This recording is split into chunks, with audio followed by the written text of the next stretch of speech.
Hi guys, my name's Connor. I'm a science fiction, politics, and philosophy nerd, Marine Corps, and law enforcement veteran. I would argue a real Republican, and we got a little bit of fresh drama for ya. Raging Tomato is a debate host that actually her audience probably caters right-wing. I would say on a 2-to-1 basis caters right-wing. However, she does have a healthy chunk of liberals and progressives. A large chunk of her following comes from Andrew Wilson and the Crucible orbit. And so what's going on right now is Rob Noerr, who is an employee of the Crucible, is saying that Sara owes him money for some reason. And so we're going to take a look at the drama, see if there's anything fresh and interesting in here. Let's take a look. I think he doesn't know the power of the Panelverse. Oh shit! Not the Panelverse. Wow, what a weird way to start the show. Couple months, I guess, ever since I debated this RTP guy. She wanted me to apologize because I brought up his kids. I didn't bring up his kids in a ridiculous connotation whatsoever. He was insulting me both before the stream and during the stream about how I clearly couldn't get a woman and wouldn't be married, and implying that like I'm unattractive or some bullshit like that. I asked if he was married. He said he used to be, but he big manned me that he sleeps with a bunch of women. So I said, do you have kids? Now I asked that question for a reason, not to insult his kids. Oh my gosh, parents have thought. Now, weirdly enough, Sara actually has a pretty strong rule that I respect, which is just like, you don't go into wives and kids or dogs. You don't go into personal shit. If you want to insult somebody, but insult them, not their wives, kids, or dogs. And weirdly enough, Rob got in trouble, and I thought it was funny when we were on a panel and a debate together. He started kind of like bringing up like, oh, your wife was insulting me on Twitter. That's why I was talking shit, you know, fuck you, fuck your wife, and all that kind of shit. And he got in trouble with Sara, which I thought was hilarious. So. Because it's ridiculous as it is, I never thought it was a big man. Oh man, you sleep with a bunch of chicks. Cool. But it goes from being like, whatever, this is stupid to, yeah, it's actually really fucking tragic. If you have a family, that's bad. That's really bad. That's it. That's all I said. You have kids, then I wouldn't be bragging about having shitload of women. Why don't you settle down and find him a mother? Then I said something, I don't even know if people could hear it, but he claimed that he was going to titty fuck me. And I was like, you talk like that in front of your kids? Or something like that. That's it. This is after he was going after me for my wife and shit. But I didn't care. I wasn't walking away there like, ooh. I was just like, you gave me shit, I gave you shit. No problem. By the way, that's a theme that you'll see, I think Sara misinterprets with me. Nonetheless, Sara asked me said I should apologize to him afterwards. I assume something happened, like RTP Price said, I don't want to come back because things got personal. And then she asked me to apologize. I said, no. I never told people that Sara asked me to apologize. What I did was said that people suggested that I apologize. And I was wondering to my audience, did they think I went over the line? And most of my audience said no, but a couple said, yeah, you still shouldn't have said his kids. I was like, well, I'm not going to apologize. And I told Sara that, and I was like, no hard feelings. If you can't have me back on the show, no problem. Totally get it. Not going to apologize. Apparently, some people made snide comments to Snare about this. I came on the next day and told my audience, don't fuck with Sara. She didn't do any, that's fine. Ever since then, it's like things have been chippy. Now, she has, my audience always wants me to go on these panels. Okay, I'm going to go on the panel. Connor's there. Connor's talking about real conservatives, after Charlie Kirk and shitting on Charlie Kirk and stuff. And everyone's like, go get that. So, yeah, weirdly enough, I'll share an experience as well. With the panel that I was on with Rob Noerr, I got a little spicy because I wasn't taking my hydroxyzine. And so I was getting a little bit edgy, getting a little bit pissed off. And I can't remember if I used the F slur. I think I used the F slur like 6 months ago. I think I used the F slur in March in reference to Rob. And so I got like a week suspension on Twitch. And then I think he said that he got 30 days on Twitch or something. I don't remember, but apparently him and some of the people in his orbit were pretty pissed because he got hit with demonetization for a few weeks, maybe a month, which is kind of crazy. Because I think seriously, like 80 to 90% of my audience is on YouTube. So I don't think I caught any kind of suspension on YouTube.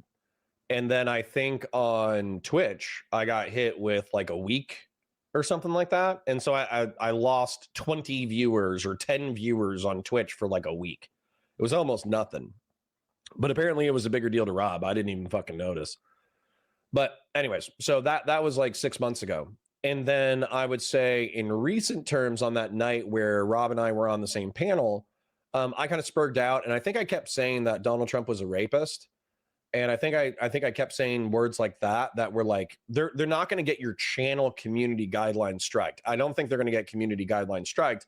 But what it would do is it would, number one, it makes the editing more difficult if you want to remove those kinds of words. But then number two, they are the kind of words that take a VOD from a green $ to a yellow $.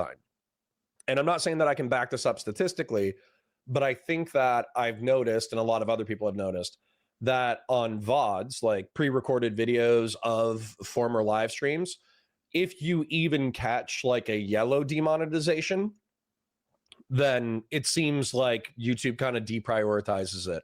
Now, if you have a particularly spicy viral video, then of course it's going to take off. But I think that if it's just like a normal run-of-the-mill video that's competing with other normal run-of-the-mill videos, those demonetized VODs tend to die. And so I could understand Sara not wanting me to do that kind of stuff. But that's what I did. I just started taking hydroxyzine, which makes it chemically impossible for me to give a shit about anything. And so I can still make arguments. Christian Valera still wants me to be more spicy than I currently am. But hydroxyzine allows me to say, like, for instance, I think I said the R slur last night a few times, but that was kind of like 3 hours into the debate.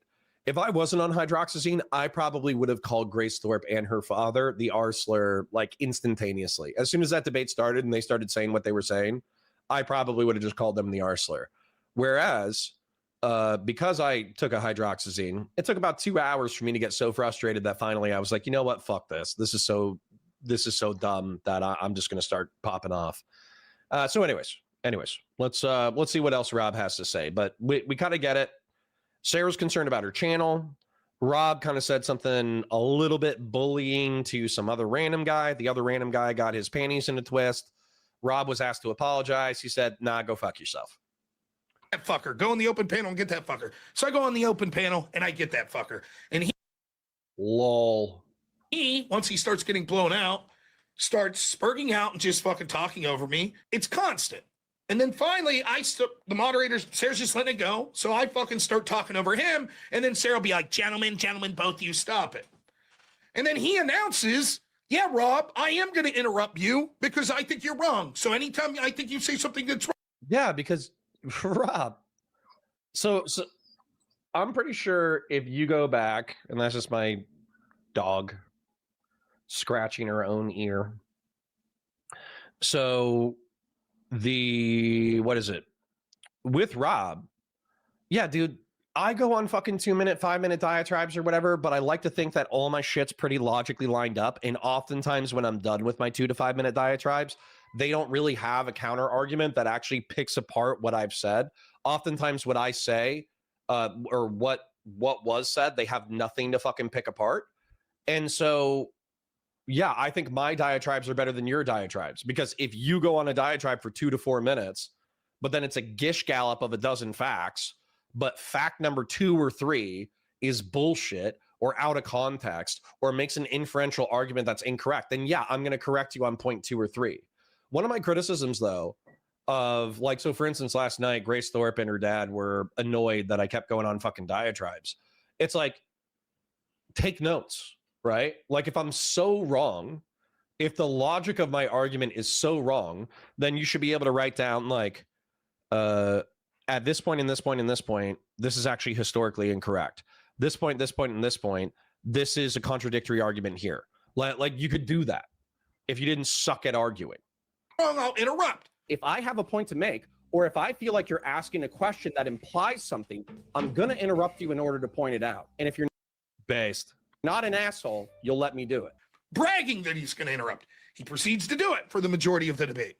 At one point in that debate, Sara tells me that the reason he's interrupting me is because Thank you for becoming a member, Desi. I appreciate you. Because I said that he should stop. Dusty, why All can't right. you be quiet when other people are talking? Because he doesn't like That's a it when you great tell him what to do. If you don't tell him what to do, he'll actually oblige more accordingly. Okay, I let him talk unfettered, basically. I start talking, he interrupts. Sometimes Wait, didn't he start out saying that he blew me the fuck out? Now he's complaining that the moderator is overly moderating him. Wait, I thought you said you blew me the fuck out. Why would it matter? he interrupts and then he gets to speak after Sarah separates it. Sometimes he interrupts and I get to speak. Sometimes he interrupts and then it's someone else that gets to speak. But that's what happens. Now, I wrote it off. I bitched a little about the moderation, but I'm like, fine. But I wrote it off in this sense. I said, he's the guest and I was the open panelist. True. Fine. Next time, I'm the guest, Sarah's friend Dusty, who came on my show in the call-in portion and got wrecked for lying about me. Dusty comes on the open panel. Same shit. He's interrupting. Like, what the fuck? Now I'm like, why does this make sense? Now, here's the thing, right? Sometimes you have to know where your bread is buttered. Do you think for a second Sarah would have let someone talk over Andrew Wilson like that? You think for a second? When she knows the majority of the financial donations I get are probably members of the Crucible. You think for a second? Of course not. We all know it. She gonna leave Connor talk over him like that and brag about it. She gonna leave Dusty talk over him like that and brag about it. By the way, that's okay. And I'm no Andrew Wilson. I'm not bringing her in the views and money that Andrew Wilson is. And it's kind of a smart business move. Don't shit where don't fuck over the person that's helping your channel out the most. I totally get it. I get that. And I'm not Andrew. Perfectly fine. But at some point, and I mentioned this morning, I'm fucking better than these stupid ass losers.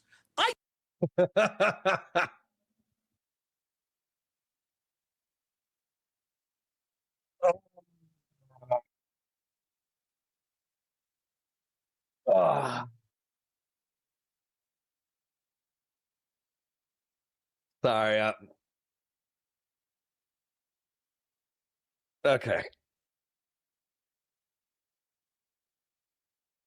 I'm trying to think of how to take this. All right. Sorry. Just let me collect my thoughts for a second. Last night was a long debate.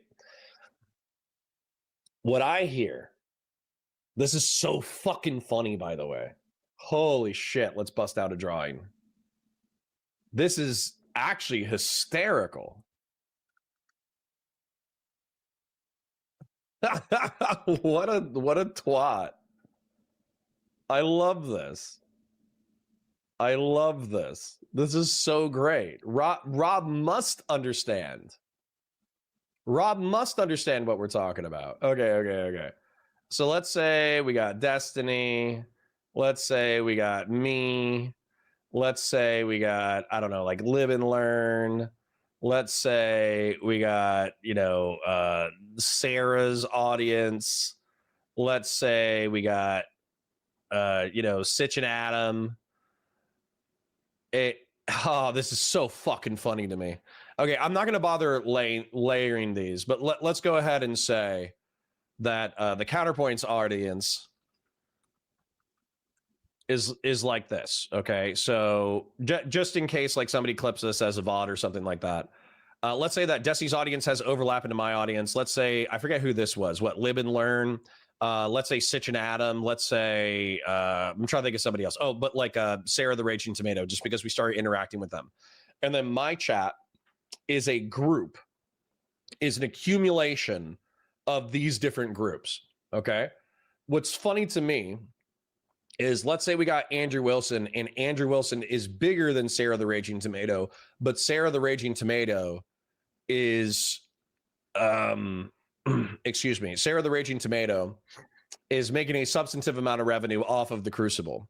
What Rob is saying right here is, oh, you're letting Connor and you're letting your random friend run roughshod over me during panels, and you're overly moderating me. However, you should know where your bread is buttered, because realistically, Andrew Wilson is a substantive part of your revenue. But what's so funny about this is that he understands this perfectly in reference to him. But if I say, hey, yeah, I have overlap with Destiny and I want to grow, alongside Destiny, or I want to grow alongside Live and Learn, or I want to grow alongside Sitch and Adam, or I want to grow alongside these other creators. He's like, oh, you're a Machiavellian monster. It's like, no, you bitch. I'm just acknowledging what's going on in reality. So you just perfectly, you won't concede that. You won't concede that in a relevant argument, a relevant debate about how people actually do online politics. But then when it comes to you getting overly moderated, you perfectly understand what the fuck I'm talking about. That's amazing. That is genuinely amazing. How clout works, counter versus Rob. I'm gonna leave that up. I'm gonna see if he does it even more. I don't need them. Andy B says, you into sports at Connor at all? No, not really. Like I'll watch sports on occasion, especially if it's like a particularly like interesting game or interesting MMA fight, but I don't go out of my way to study any of the stats or teams or any of that. I don't need to go on and talk to these fucking no-name losers that I've wrecked in debates over and over again. I don't. Oh, getting a little big for your britches there, Rob. You're above the panel scene now. Oh man, is this the Rob Fortress arc? Fuck. Don't need it. And if the game's going to be, oh, we know, we'll just keep interrupting Rob, and Sara will just sit there and let it go. And then when I'm like, what the fuck is this? Are they going to shut up or whatever? Sarah's going to be like, Rob, you asking them to not interrupt why they're interrupting. I don't need it. Now, am I wishing Sara any ill? No. After it happens enough, I'm like, you know what? Hey, my name's Rob Noerr. Channel's Normal America. Thanks for having me. I'm out. Oh, the trolls. Rob, rage quit, blah, blah, blah. I'm just... Gen X renewed their membership for 1 month, or says 1 month, but she's been a member the entire time. Thank you for renewing your membership, Gen X. Quick show, like the stream, share it with your friends, engage with chat, super chats if you got them, memberships if you got them. My parasocial love you. Thank you for hanging out today. Also, we are going to be gone after Wednesday. So Wednesday, I'm going on a retreat. My stepfather-in-law runs a substance abuse 2-year in-house program for men. Once a year, they go on a retreat to Georgia. I will be accompanying them and helping out with logistics and helping them cook meals and, just hanging out in the woods without internet for 5 days, I guess. So even if it's kind of like a financial hit, I'm going to do it. So, yeah. So super chats if you got them, memberships if you got them. My parasocial love you. You guys were super generous last night, super generous last week, super generous the week before, super generous last month. So if you're hurting, if you're just paying bills, don't worry about it. If you got money burning a hole in your pocket, then, a $5 or a $10 or whatever you got is greatly appreciated. Let's go. It's not worth my fucking time. I could think of 1,000 things that are more productive that I could be doing or more entertaining than fucking letting some nobody fucking shout over me while I can't get a word in edgewise. That's it. Done. Don't give a fuck. In that same Right, I thought you were blowing me the fuck out.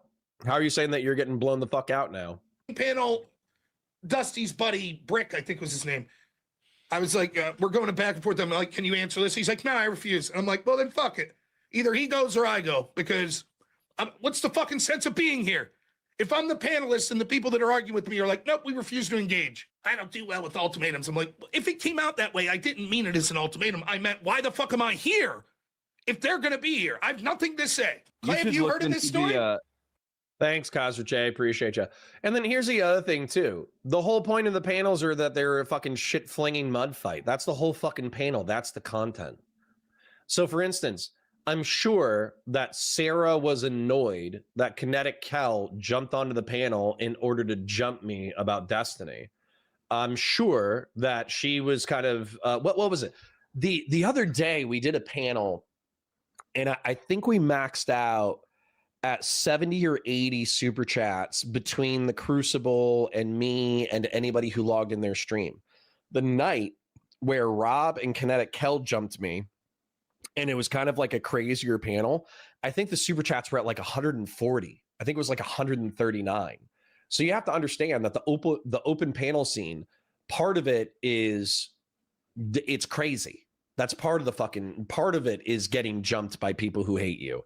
That's part of the open panel scene. So being like, oh, the panel's too rough. It's like, wait. I thought you just said that you were like raping people. I thought you just said that you were dominating. What the fuck are you talking about? Justin says that debate was so goofy from last night. Laughed my ass off. Yeah, well, I'm with you there. I don't believe You you know really that want one- answer to any of your questions.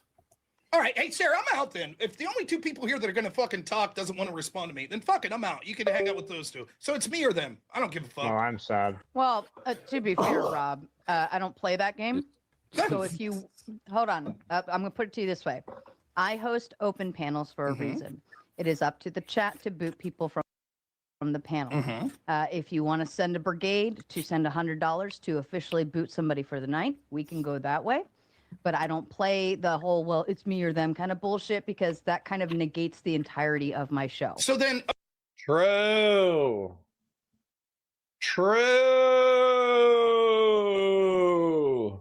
Jazz hands for Sarah.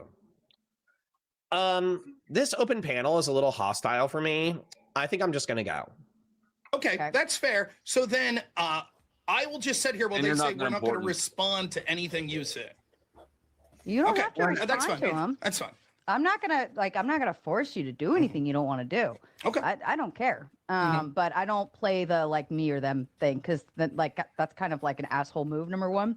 Well, But no. number two- Wait, it's not an asshole. I'm not saying that you have to boot them. I'm saying, what's the point of this panel if the only three people talking, if they're like, we're not going to respond to anything you say, we're not going to. Well, We're not going to answer questions. Then somebody else can ask questions. Wait. Why wouldn't you just point that out argumentatively? Why wouldn't you just point that out argumentatively? Why wouldn't you just say, I asked you a direct question. I'm going to ask you this direct question until you answer it. And then like whenever they're done ranting, whatever they rant, you just ask the question again. And then you ask the question again. And then you ask the question again. And if they avoid the question 3 times, then you say, hey, I've asked you a pointed question about a specific topic 3 times now. The fact that you won't answer it makes me presume that you're being fucking obtuse. It makes me presume that you know that you're wrong. That's funny. No, that's funny. Too. That's fine. I left the panel, did a little. Jack Darko says, can we volunteer for PTO? No, not for this one, Jack Darko. But I would say we're doing quite well. Like I said, past 2 weeks and last month were fantastic. So what I would say is you don't have to save your PTO. You should go on vacation if you have the opportunity to go on PTO. But in general, you should get ready, particularly next year, I would say, because this year we're still building up the channel. We're still getting into a good position. I'm going to find out in December whether or not Valor Media Network is continuing. But let's say that it either continues or it doesn't continue. Next year, especially if I have any additional money whatsoever, I want to save some of that money and I want to start doing the disaster relief stuff. So for instance, let's say like Western North Carolina floods out due to a freak hurricane that takes it out and does mudslides. Then I would want to meet you and whoever else could afford it in Western North Carolina so we could do disaster relief. And I would want to do that once a year or twice a year, not weather permitting, finances permitting. So not yet, but in general, yes. Grifting, by the way, something Andrew taught me to do by the end of the night. Try to get that super chat goal if you have it. I come back and I'll admit, I was like, I think that fucking moderation sucks. I think that fucking sucks. What the fuck? I'm just getting yelled over. Whatever. Anyway. Haven't we been on like endless Prime Kai panels? Dude, Prime Kai, I think that Dylan Burns had the best moderation in Twitch and YouTube politics. I think Prime Kai, the debate on the Prime scene is effectively a Burger King parking lot knife fight. So if you came up, because Rob was in the debate scene for a long time, Rob was on Prime Kai forever. Why is it that you can't fucking hang in the Burger King parking lot knife fight anymore? What's the beef? What happened? Did you get soft? Ways, no hard feelings, and I don't give a fuck, right? I can't help that some people in my audience also thought that the fucking moderation sucked. So apparently they said something to Sarah. I'm guessing. I don't know. I don't watch her channel. She sent me a message. And Andrew read this on stream today because he asked about it. She says, there's a secret weapon to panels. You can't show, this is the next day. There's a secret weapon to panels. You can't show any of your cards at all. By that, I mean if someone's annoying you, interrupting or poking at things that raise your temperature, you can't let it bother you visually. I don't even agree with that shit. I think what Sarah's saying is like, don't spurg the fuck out when somebody's getting under your skin. But dude, part of the content is getting angry and making your arguments. What the fuck? I'm not criticizing Sarah for that. What Sarah's trying to point at is that Rob is making the problems that he complains about worse by complaining about them. That's her point. But guess what? You could just own that you're annoyed. You could be like, hey, whatever your name is, fucking Ryan, Ryan, you're not dealing with what I'm saying. Deal with what I'm saying, or else I think you're a bitch. You could also just say that. Super easy. The other panelists subconsciously will see those trigger points and zero in on it. They do it every time to you. You're an easy target. It's unsolicited Thank you, Hoke. advice. I'm aware. But the best tip I could give you is to stop reacting to their pokes and prods. Open panels are meant to be fun, lighthearted, and relaxed. They have to be that way or else they wouldn't be so fun and inviting to anyone. Witty banter plus topic discussion equals a great panel. You often enter them very harshly and seriously and demanding. I've noticed you take insults very personally. And that's what they'll run you out. And that's why they'll run you out every time, because it's a killjoy to everyone else. Why is this guy taking things so serious? You gotta laugh at the digs, talk through the interruptions, and roll with the punches. Everyone throws their punches, takes the hits, laughs. Cameron Mosley says, is Valor Media done for Connor? Nope. No.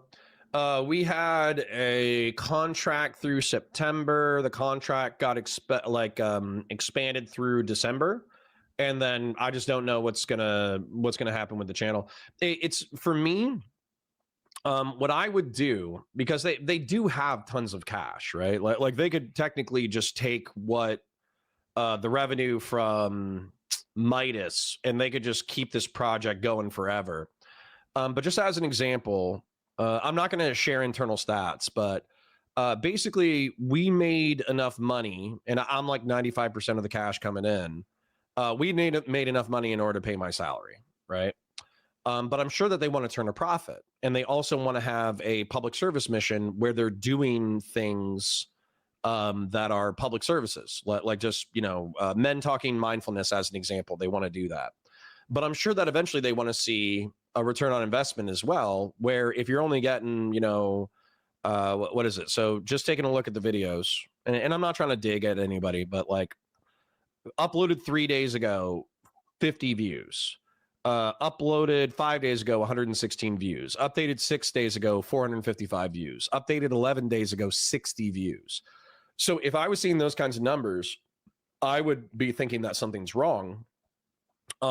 Because we basically have a bunch of dead subs from Midas Touch, but I would be trying to hone in the aesthetic and the repeatability of content that would allow us to get consistently better numbers. Because right there, 3.2K, okay, that one did well. 2.3K, okay, that one did well. 2,700, that one did well. 1,800, that one did well. So I would be looking at the content and why do we get these random ones that pop off, especially because we get random pop-offs in each channel. And I would say that the thumbs are not the way that I would do it. The titles are not the way that I would do it. And I think there's just an aesthetic issue. I think there's an aesthetic and content editing issue that I've been talking about since April. And it's just not being addressed the way that it's being addressed. So if Ken, just full transparency, if Ken said, hey, December's kind of it, we're just going to wrap it up. We tried, it's not working out. Then I would say, hey, give it to me. And I will, I'll basically do my job now. And then I'll do even more. And I'll edit, I'll do the thumbs, I'll do what's required in order to get this thing going the way that I think it needs to be going. If alternatively in December, he just says, oh yeah, we're going to keep going. Then I would just be like, okay, fuck it. I love my current job. So, and then if he also said, nah, we're not going and we're not interested in you taking over the channel, then I would probably, based off of your guys' support, I would probably just go full time. I've already technically been full time since April, but your guys' support last month and this month has been so fucking crazy.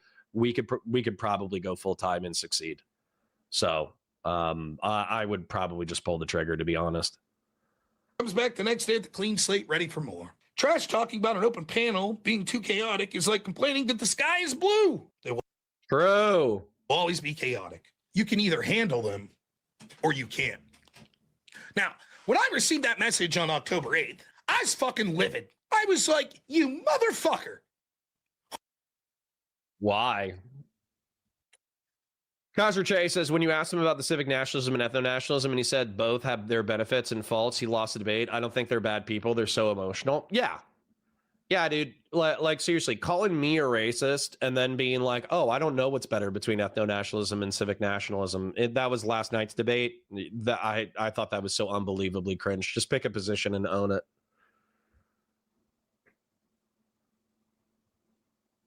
Tico Suave says, that sounds like an awful lot of liability, inviting people into a dangerous situation, as well-intentioned as it might be. Definitely consider talking to a lawyer. Nope. I'll have you all sign liability waivers that says, if I die on this vacation in Western North Carolina, then it's on me. Who the fuck are you? You want to know what I thought when Sarah sent that message? And by that, I mean on you. Because if I die, then it's on me, right? If I die, it's on me. If you die, it's on you. Unless I cause your death, then your family can sue me. You want to know what I wanted to say out loud? I wanted to say, what the fuck are you? What do you do? Moderate poorly? You're one of the dime a dozen fucking people that bring on panelists that let them be the entertainment? Because you're incapable of doing it yourself? By the way, there's nothing wrong with that. But don't get it twisted. I don't need your fucking advice. Who the fuck are you? That's what I wanted to say. But I have a tremendous wife. And I was like, can you fucking believe this? And my wife said, Rob, take a breath. Don't respond for 24 hours. Then you say what you want. But you should probably wait 24 hours. And I did. And I'm glad I did. Because I didn't respond to her. Instead, I came on my channel. Because every night that there's an open panel on Sarah's channel or anywhere else, my audience is like, go on the open panel. Go on the open panel. Go on the open panel. So I had to explain to my audience why I would no longer do that. And you go back and you can watch what I said. This hurt my feelings. Fashion 40 says, so Valor Media Network is a WNBA to Midas touch? Ow. Damn, bro. Why you gotta do me like that? Savage. Fucking savage, Fashion 40. Savage. I said, listen, I've been frustrated about the moderation on Sarah's channel and other open panels because I wasn't trying to make it just about her. And I was like, but I was messaged by someone that informed me that I'm looking at the open panels all wrong. It's not supposed to be a serious debate. It's supposed to be like a shit show, like a Jerry. Yes. Yes. Now you're getting it. Cosser Chase says, tell me if I'm wrong, or Andrew is one of those people who study debate tactics like a nerd. His intentions is not finding the truth or moving to a better position. He made up in his mind. No, I agree with that. Andrew doesn't debate to understand. He debates to win. So hold on. I last night, there was this moment that I think every debater experiences, okay? And let's talk about Ptolemy real quick. So the argumentation is, point, subpoints, and that's how you argue, right? And then if you get into like subpoints of subpoints, that's totally fine. But when you debate to understand, what you do is, let's say that somebody does a correction and they say, hey, this is wrong. Like, let's say, this is wrong. Then what you do is you see whether or not that damages your subpoint. And then if you need to, you adjust your subpoint. Well, shit, not that one, this one. Then you adjust your subpoint and you see if it modifies your overarching point, right? And so what you do, if you're like an honest interlocutor, you're an honest debater, you're good faith, if you find out that you're wrong, you actually modify your subpoint, and if necessary, you modify your overarching point. That's if you're good faith. Whereas what a lot of people do, and by the way, I think Destiny does this too, and I'm not criticizing him. He's obviously like an excellent debater. But what happens sometimes with debaters when they debate to win instead of debating to understand, when they, regardless of whether or not they're right or wrong, and they get corrected on an issue, rather than acknowledging it, they'll either ignore this issue or, excuse me, they'll push back on the incorrectness of the sub point. That way they don't have to concede any argumentative ground. And so for me, I like to think that I've always like debated to understand. Like I have a pretty firm understanding of the world, and I like if I think I'm right, then I'm going to be a dick about it. But I think that for debating to win, they will follow this strategy. Okay, is what it is. Yes.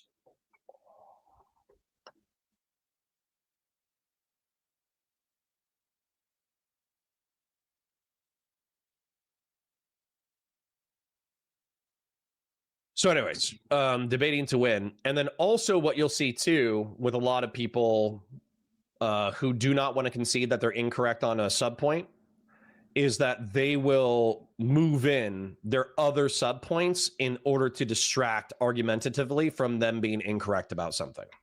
And the reason why I brought about Ptolemy last night was I think I said, we were talking about like some random chatter said, how come the Ptolemies were incestuous, but they still created beautiful offspring?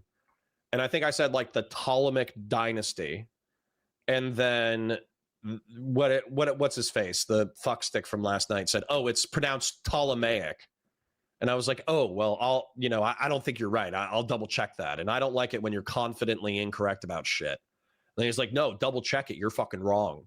And so I Googled it. And unfortunately for me, he was correct. So I had to concede that the pronunciation and written thing for Ptolemy, the Ptolemy dynasty, the Greek dynasty, was Ptolemaic, not Ptolemaic.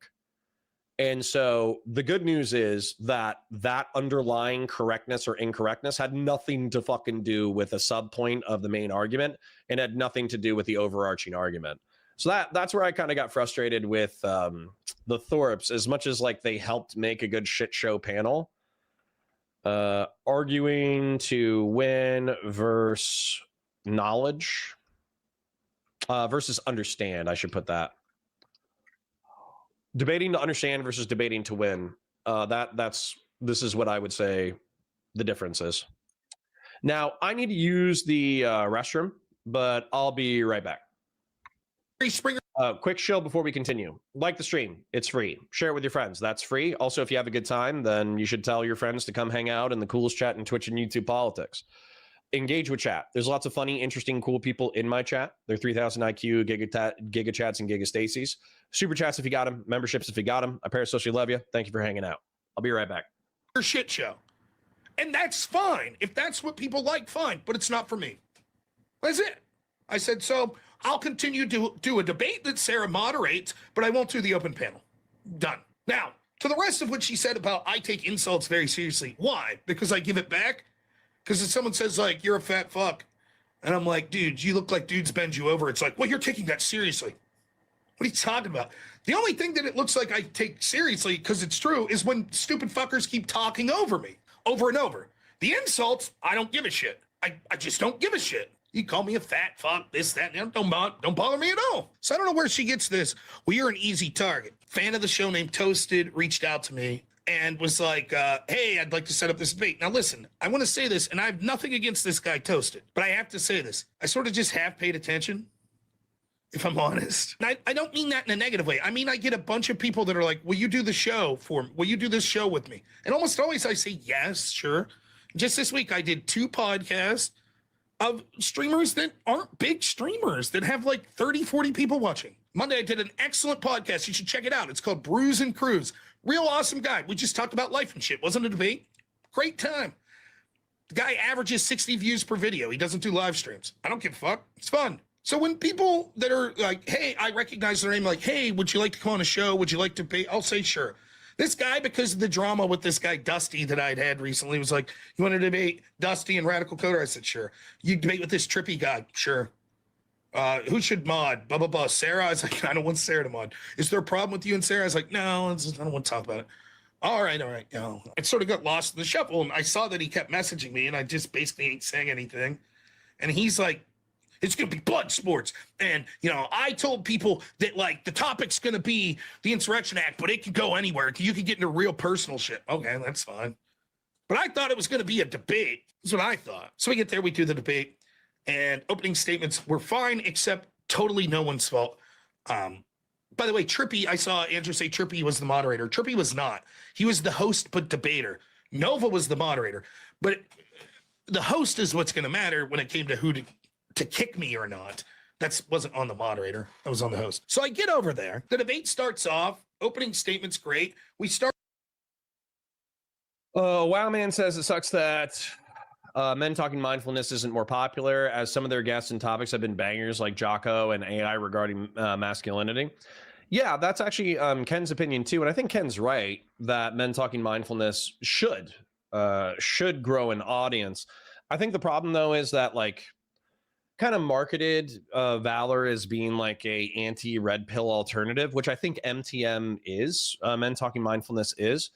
But I think that that's one of the challenges is, like, do you want to listen to Andrew Tate yell at people about the color of his Bugatti to a bunch of e-whores? I mean, I don't, but I think lots of 19-year-old kids do. And then what 19-year-old kid is going to be like, you know what I need to do? I need better meditative tactics in order to make me a more efficient and productive adult. You know, that's kind of like, you know, body hacking, mind hacking, decompressing from stress, decompressing from anxiety. That's almost like a health channel thing. Whereas I think, you know, trying to use that as a weapon against the red pill is tough. Tough is the best way I would say it. Arguing. They put me in a one-on-one with Dusty. It's fine. Dusty gets blown the fuck out. He knows it. I know it. Everyone watching knows it. So I gotta say that this is one of the most annoying fucking things that I bump into.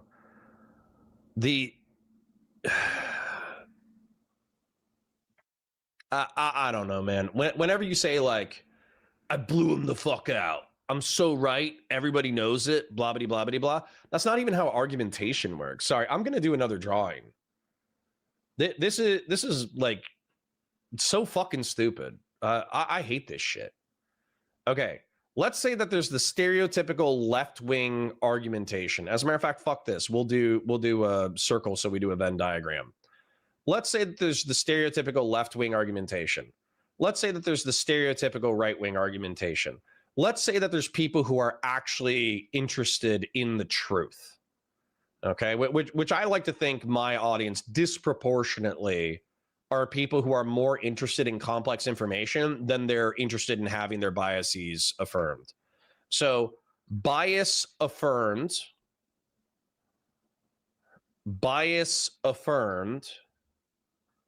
and then I would say this group kind of in the middle is interested in truth / rhetorical skill. And that's what I think is, like, really interesting about this kind of, like, inner group, because the inner group will often have the most honest assessments of a debate, in my opinion. How do I don't think I'm going to be able to fit this into the bubble, but who cares? Rhetorical is too big of a word, but that's fine.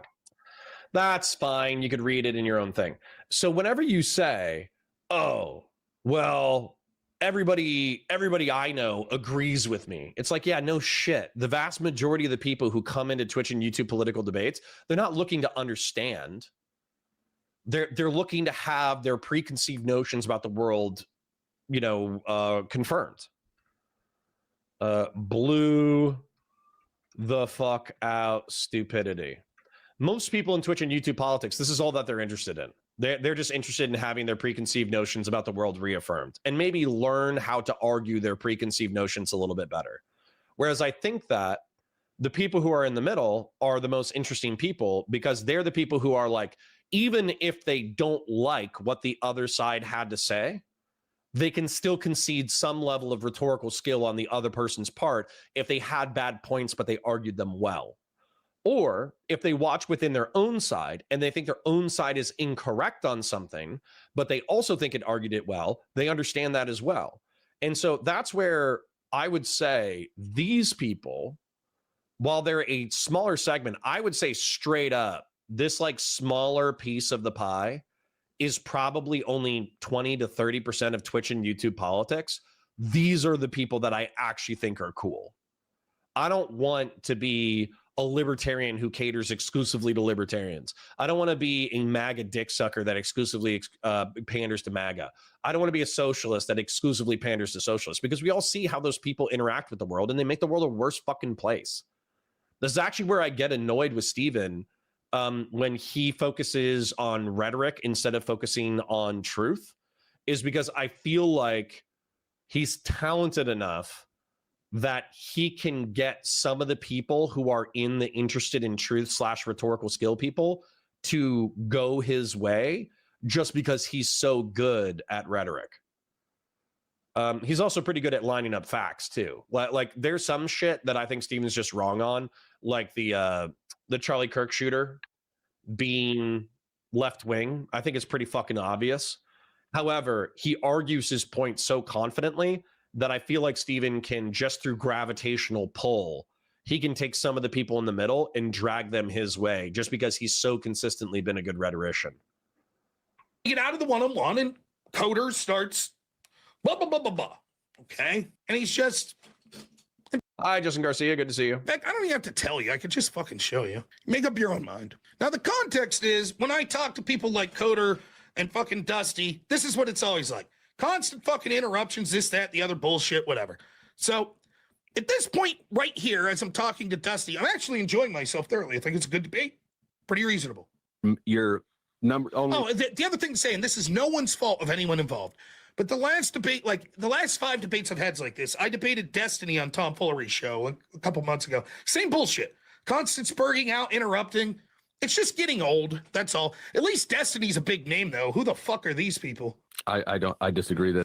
Good job, Bud123. Bud123 says, really sore from the gym yesterday. Did chest and triceps. I'll take today off. Based.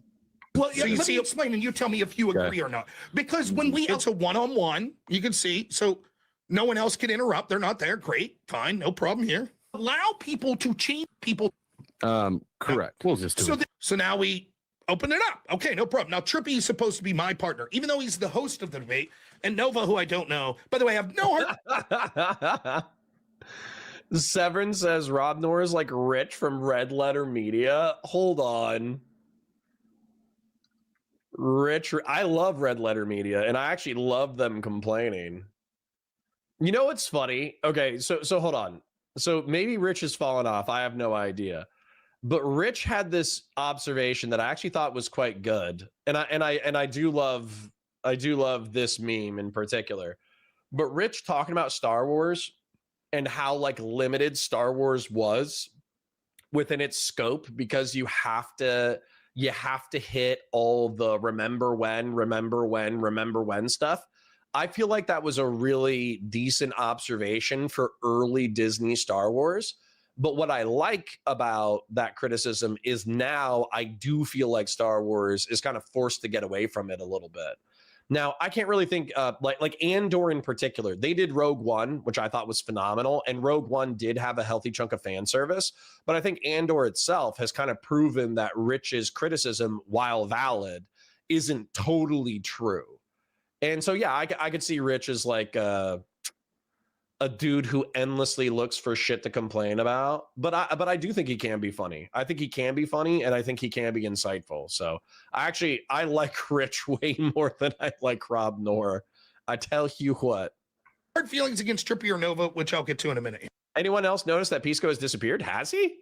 Has Pisco disappeared? Sorry, I still see him fighting on Twitter. Did he have to go back in the wage cage? Maybe he had to take a week off or something. It would surprise me if Pisco's hour. It would surprise me if he was gone completely. He's still 2 hours ago, 3 weeks ago. That is a while ago. Let's take a look at videos. Videos. We got 1 2 hours ago. We got 1 10 days ago. Okay, yeah. So he was gone for a week and a half. That's a long time to be out of the game. And the last time he was live was a week ago, unless he unlists his shit. 2 weeks off in the middle of your budding social media career. That is alarming. Now, there's a perfect, maybe he talked about it. Maybe he went on vacation or something. I don't know. That would be scary to me. I'm taking 5 days off, and that's already kind of scary. Technically, I'm taking 3 days off from actually live streaming, but still, 2 weeks off is a lot. That's a lot. I hope he's okay. And then I'll finish with this. So then your argument that we can't enforce immigration laws that are on the book because people will act in violence is giving in to political terrorism. If you have states and communities that have massive illegal immigrant populations because we have not been enforced, because the government's been lax on enforcing those laws, and you go in one day against the local community's wishes, yes, I promise I'll get to all that. That's really not. I mean, actually, what Dusty is saying is like descriptively true. You don't have to say it's like moral, but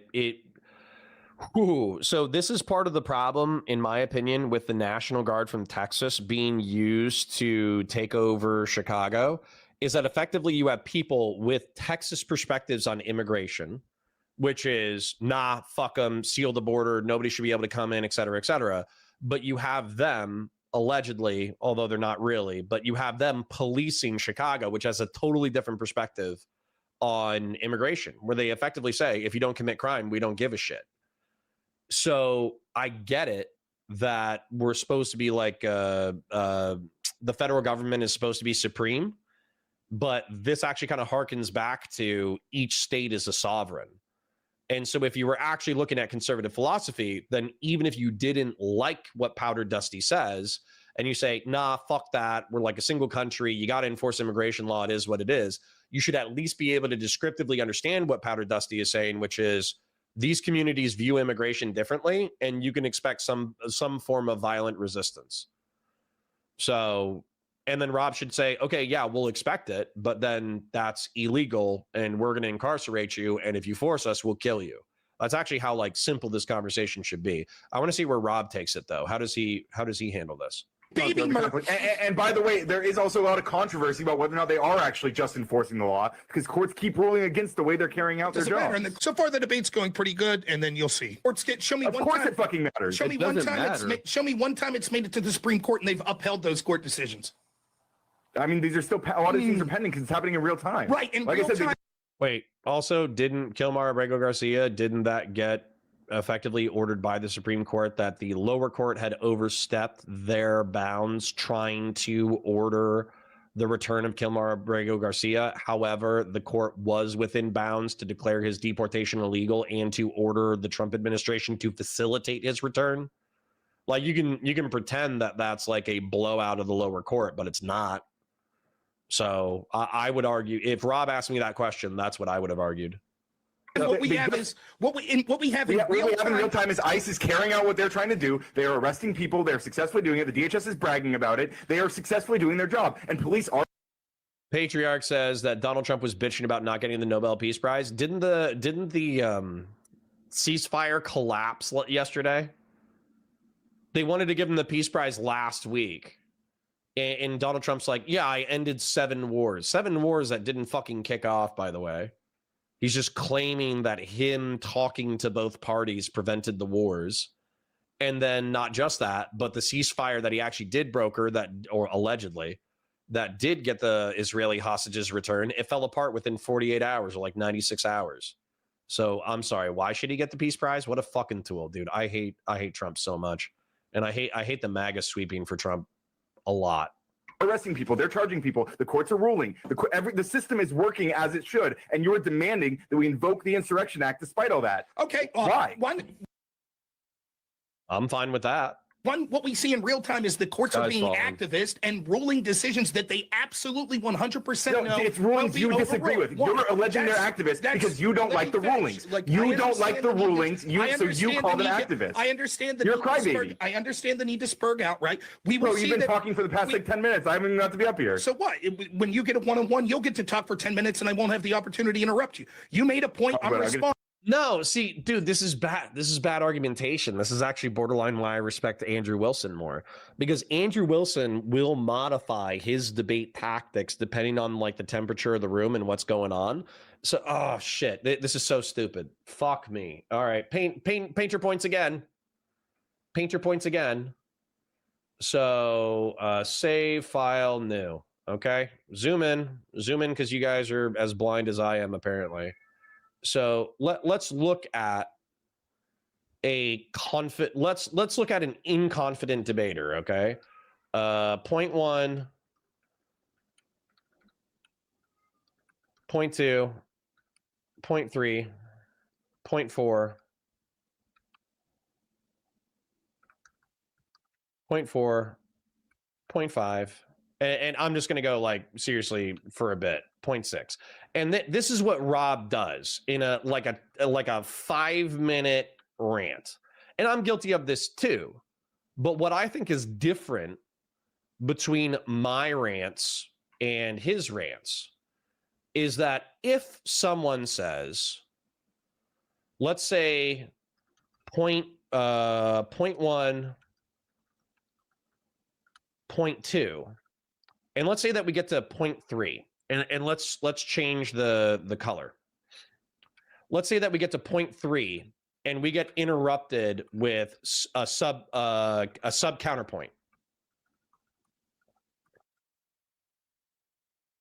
Sub counterpoint. Then a confident debater is going to go to sub point 1. Then I would say sub point 2, sub point 2, and then I'll just say counter argument 1.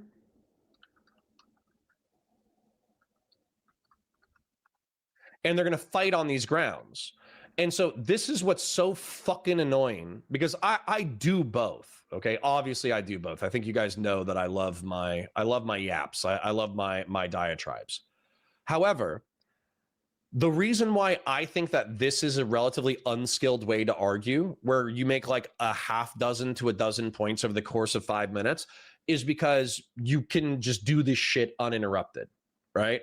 This is not debating. This is doing a speech. And so what's frustrating to me about what Rob is arguing is that, well, hey, if you interrupt me at 0.3, then technically you're not contending with my argumentation because you interrupted me here, but I still had these other points that I wanted to make. But I think this makes you a fucking pussy, especially if 0.4, 5, and 6 have nothing to do with 3, 2, or 1. So that's where, for me, I'm always going to respect the debaters who are willing to wrestle in the mud on a point, rather than saying like, oh, well, you interrupted me and I still need to get out 4, 5, and 6, even though 4, 5, and 6 have nothing to do with 0.3, right? I think you're a bad debater, basically. Good versus bad debater. And dude, I get this all the time, especially with like, who is it? Cooley, whatever the fuck that guy's name was, the No Fugazi podcast. He insisted upon this shit. Sara, to some degree, through moderation, insists on this model. Rob obviously does this shit.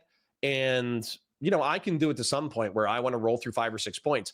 But if I'm steamrolling through a 2-minute or 3-minute rant and you don't interrupt, that's on you, not me. That just makes you a fucking weak debater. And if you try to gish gallop me with half a dozen points and one of your points is so fucking stupid that it should borderline be discredited immediately, I'm going to interrupt you. I don't know. Isn't it called a debate? He doesn't even know what the Insurrection Act is. You made a point and now you're spurging out. That's what you're doing. I'm the only person who's read from the Insurrection Act here. You're the one. I learned stuff the past 3 days reading it. We read it this morning on stream. You can go back and He watch read it. I know what you're talking it about. for the first time.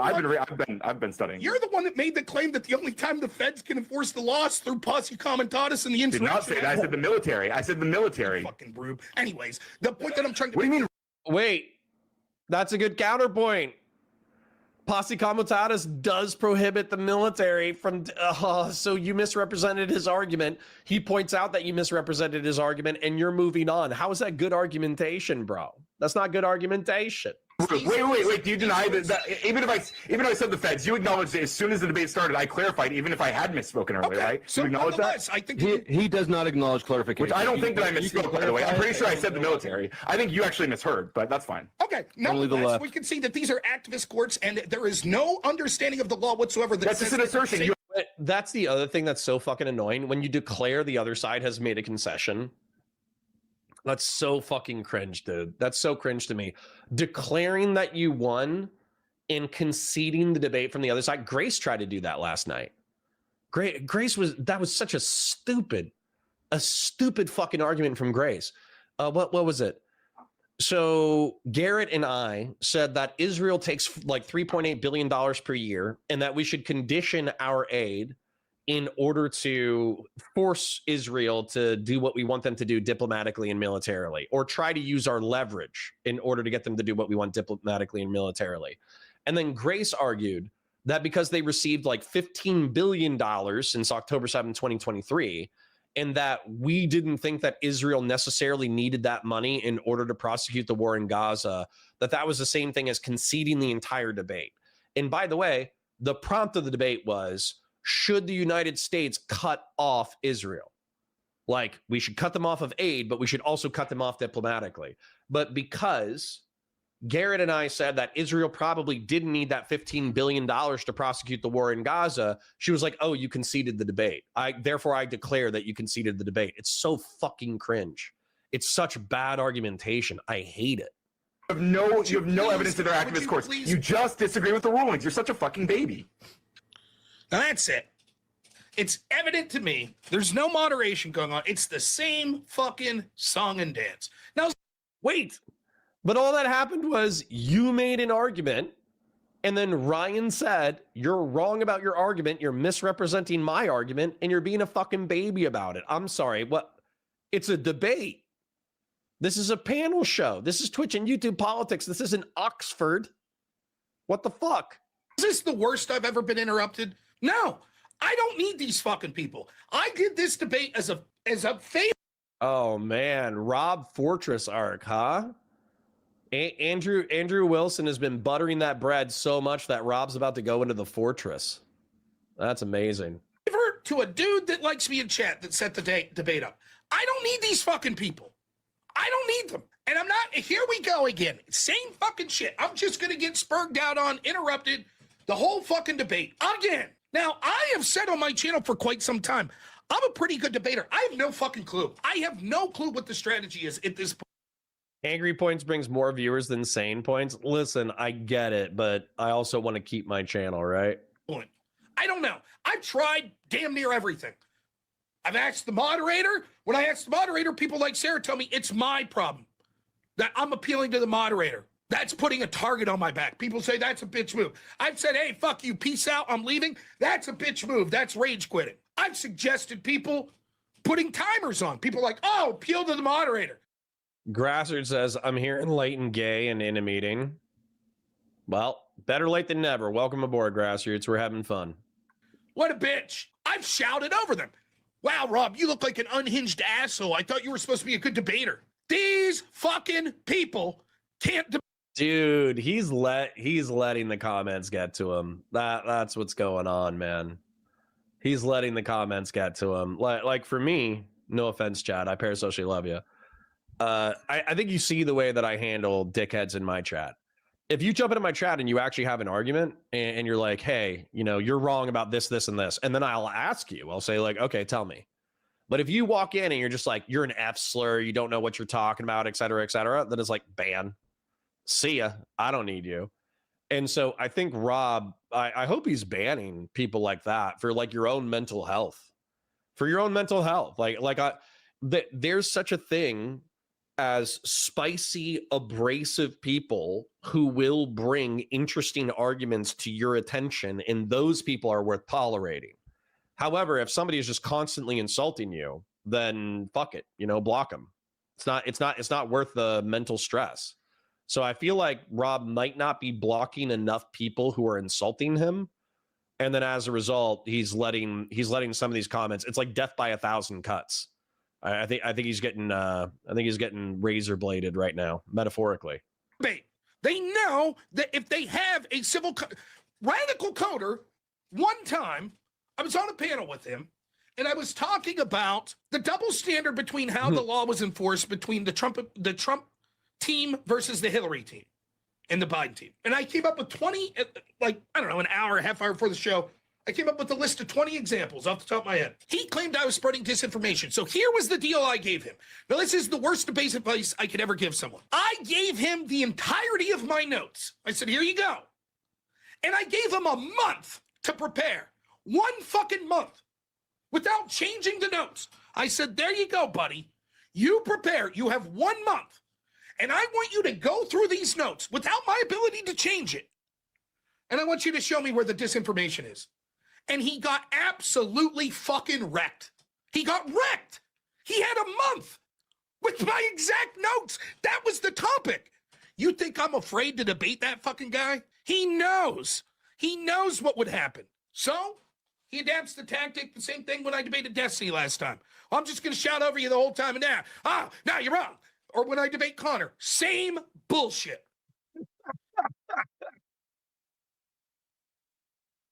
Dude, go into the weeds then. Let's do it. So this would be like, let's say this is all the reasons why Trump isn't a fascist. Trump was elected. Trump hasn't all the military that Trump has deployed into the United States is that they're defending federal buildings. Let's say the fake elector scheme is overblown. All right. The fake elector scheme was legal. And then I go, hold up. On the fake elector scheme, and an example of it being legal is in Hawaii. The Hawaiian representatives did something similar and they weren't prosecuted. So let's say that I interrupt and I say, hold on, Rob, you fucking arsler. The Hawaiian thing is not analogous at all. And the fact that you bring that up at all kind of shows that you're an asshole. Here's my, interruption point. Then let's fight on subpoint 1, subpoint 2 and counter argument. But what Rob ends up doing is he says, oh, you're interrupting me at point 3. Let me go ahead and nail out 4, 5, 6. And if you interrupt me on 3, then you're bad faith. It's not even, it's argumentatively unsound. It's stupid. People are allowed to disagree with you, particularly when you make a half dozen to a dozen points. We don't have to sit there for 5 fucking minutes letting you get out 6 different unrelated points. It's bad argumentation. It's bad debate. This is fucking cope. Same bullshit every time. Now, it's one thing if I get an invite for fucking... Here's the deal, right? There's a lot of reasons to take debates. And the last debate course I did for the Crucible, I talked about, this was the lesson I gave. It sounds so fucking dumb. The precursor to knowing, right, what to do in a debate, like how to be a good debater, is asking yourself, why am I debating? Now, that sounds dumb. And I almost felt cheapish, like the debate course people or the debate club people are probably like, what? This is dumb. But it's actually one of the most important pieces of advice I can give someone. Let's say that you're debating because you want to make money. You want your channel to grow and make money. Okay? Let's say you're debating because you want to come across as a real likable guy. Let's say you're debating because it's just a hobby and you want to learn. Or maybe you're debating because you're trying to convince an audience to vote for a particular candidate. Wow. And by the way, for all like 3 or 4 of those, I think my answer is yes. Although I don't expect you guys to be like, oh yeah, Connor's such like a chill and cool guy. I expect you to think I'm a fucking douche, but I expect you to be like, oh shit, I hadn't heard that before. That's interesting. Tristan Clark says a debate is where 2 people soy. Hold on. I read that the way that I wanted to read that. Tristan Clark says a debate is where 2 people say a point in under 2 minutes and the most claps is the winner. I liked it better when it was soy. Bud123 says, so are we getting chill points from now on? See, Bud123, you say that, but I would want Christian Vlaris to evaluate last night's debate. Because for the first 2 hours, I would say I was chill points. I was letting, them say crazy shit. I wasn't really spurging too much. I would still correct them on things. I might interrupt them a little bit, but I wasn't being like a total douche. And then I would say like the last hour, I was like, you know what? Fuck this. And then I just kind of started going hard and calling them ableist slurs and all that kind of shit. So to be honest, Bud123, it might be a mix.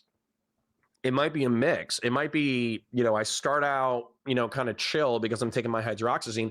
And by the way, like, I don't know how you guys feel about my recent debates, but I swear to God, I've been letting people punch themselves out. When I'm on hydroxyzine, I've been letting people kind of like throw the dumbest punches in the world. And I think they end up looking like total fools and fucking idiots. So I don't know if you get that vibe from the recent debates, but I would invite you to watch probably my most recent Crucible not Crucible, my most recent Rage and Tomato, and also the debate from last night. And I would invite you to ask, because also even with the debate last night, there was something really funny. I forget what the fuck it was. It was some joke. It was some joke that Grace Thorpe's dad walked right fucking into. And I just let him jump right on the rake, both feet first, and fucking break his nose. And it was awesome. So anyways, you got to tell me whether or not you like chill points or angry points more. Doobie says there are some people you just can't let talk for more than 30 seconds because they'll ramble on forever and lay out 30 different things you need to deconstruct before even getting to the central claim. I mean, that's my argument. And by the way, I'll take it with a grain of salt that I'm a yapper. I'm 100% a yapper. But at the same time, if I start laying out 10 points and you want to argue about point 2 or 3, I will only lay out my 10 points in the intro or the outro, but I will of course fight on point 2 or point 3 whenever you guys interrupt. So, yeah. Yep. I give one example that you guys might know from Andrew. Andrew debated this Mormon guy. He's a very pleasant man. Andrew crushed him. Objectively crushed this dude, and the dude knew it. He knew that on the individual facts, he was getting the shit beat out of him. Andrew's goal was to prove in a polite way, because he's not trying to shit on people of the Mormon faith, but that they're going the wrong way. This guy's goal was to make Mormons seem real nice. And you know what's funny? They both achieved their goal. The guy that Andrew debated got fucking wrecked, but he was a humble loser. And so when he walks away, it's like, yeah, I lost the argument, but was that ever my goal? He's like, well, it's just faith. It's just faith. And it's been real nice talking to you. You guys should come on over. Now, there may have been 10, 20 people that were like, I'll check this guy out. Why do I debate? Well, before this I'm interested. Tell me. was my job, like streaming full time, I debated because I used to debate in college and I loved it. It was a game. And I wanted to play a game, much like maybe you would play Call of Duty, because it's fucking fun. That's why I'm debating. Now, there's certain debates that I have different rationale. 4 months before the election, I went into, I will not talk shit on Trump no matter what, all day, every day, and everything I did when it came to politics, get Trump elected, get Trump elected, get Trump elected. After that, here's where Trump fucked up. He screwed up here, he screwed up there, but not those 4 months. Every debate I took. And you can see my debate strategy is markedly different. You might debate.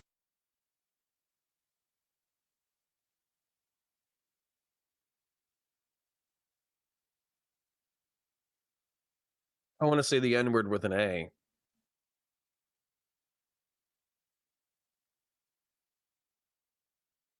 Ninja.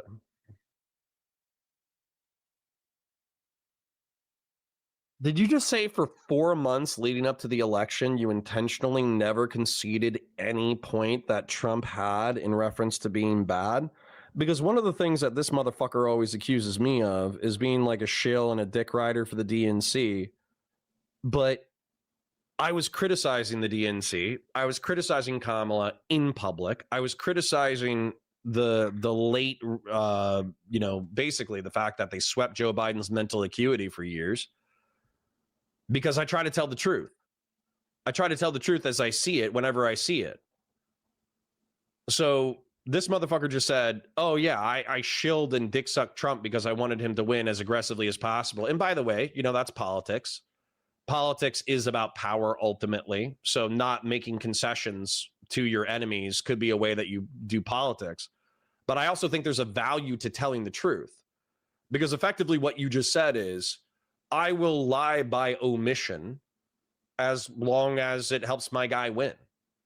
My lie by omission was, hey, Connor, criticize Vosh because Vosh is a bad guy because he had Lolicon on his computer. And I said, nah, you guys know my opinion on Lolicon. I think it's bad, but I'm not going to make content about it. And they're like, you're a hypocritical piece of shit. You fucking lying sack of shit. Here you are freaking out on Chud Logic about food shops, 3 months earlier, and yet you won't freak out on fucking Vosh. What a piece of shit you are. Meanwhile, the same people who are making those criticisms, which I think includes Rob, I forget.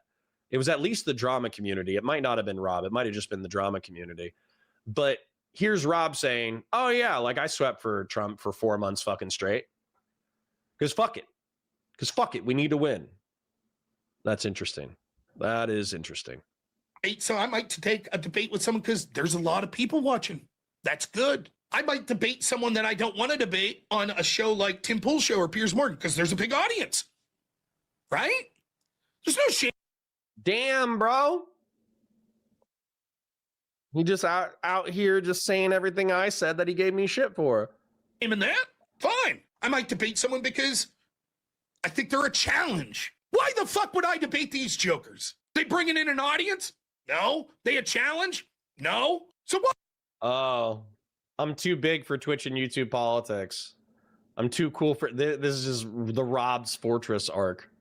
Why am I doing it? Well, because I have fun debating. And it doesn't have to be a big audience for me to have fun. But you know when I stop having fun? When people won't stop fucking interrupting. Now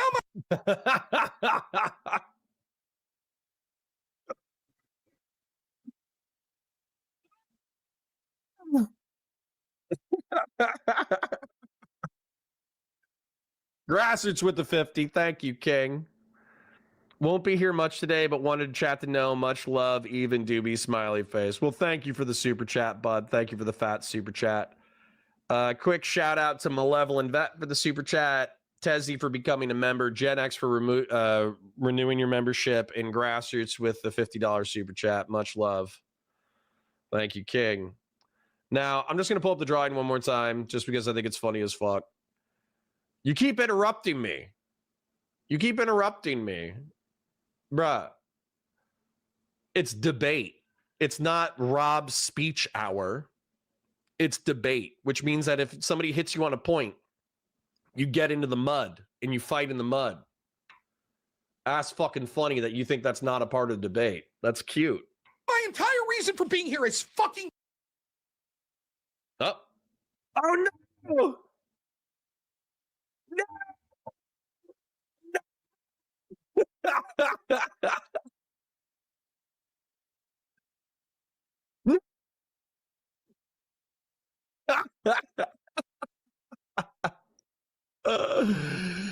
No, he took it down.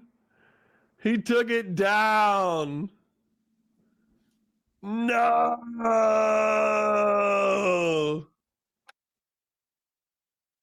That's like the funniest. That's the funniest result that could have happened is mid-review it gets taken down.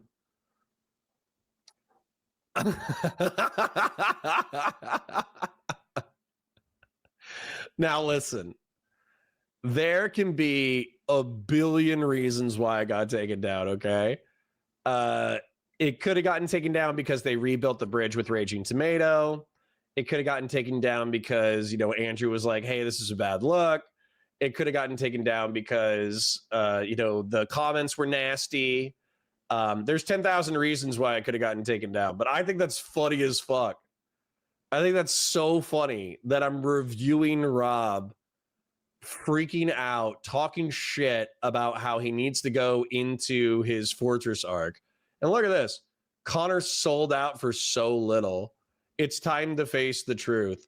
What's so funny about this is I don't even think he could articulate how he and I are any different. Even in this conversation, he was like, yeah, it's my job. Okay, so you're getting paid. oh, it's my politics. Oh, okay. So you lied through omission about Trump for 4 months. Okay, so you're committing the same sin. That's awesome. Yeah, I don't even think how Rob could argue that we're different at this point. What was the other one? He had that stream recently where he was like, "Oh yeah, I'm a hypocrite." You know, Gavin McInnes pointed out that we're canceling people because of their libtarded opinions, and we're canceling them now. Yeah, I'm a hypocrite, and I'm actually ashamed that I previously had principles. So yeah, Rob, you and I, not so different. I would argue that I'm better in 10,000 ways, but I would be able to articulate how. That's funny, man. That's mad funny. I'm gonna take a little break and catch up with chat because that's mind-blowing to me that unironically, while we're criticizing Rob spurging out on his chat, he privates the video. All right, we got 160 people cross-platform. We also got another super chat from WikiDitron for $20. I reject everything Grassroots just said, especially the things said about Doobie. Also, mid-review takedown is wild. I fucking love that. I think that's so funny. All right, quick shill. We will move into Hutch versus Straighter Aid, but like the stream, share it with your friends, engage with chat, super chats if you got them, memberships if you got them. Liking the stream is free. Telling your friends about the stream is free. Engaging in chat is cool. There's lots of cool, smart, interesting people down in chat. Super chats obviously cost money, but it's how we, stay alive. And the memberships, if you got them, thank you for your financial support and your viewership.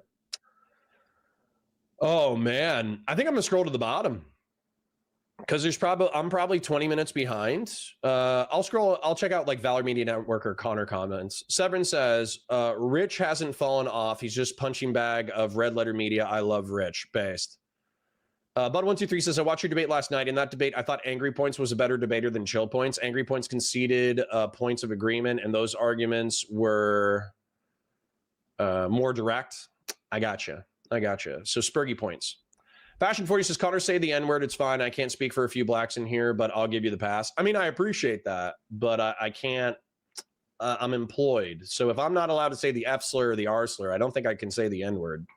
Simple Loss says, Connor served in law enforcement and Marines. He can say ninja. He has the pass. I mean, I wish, but when we go independent, okay? When we go independent.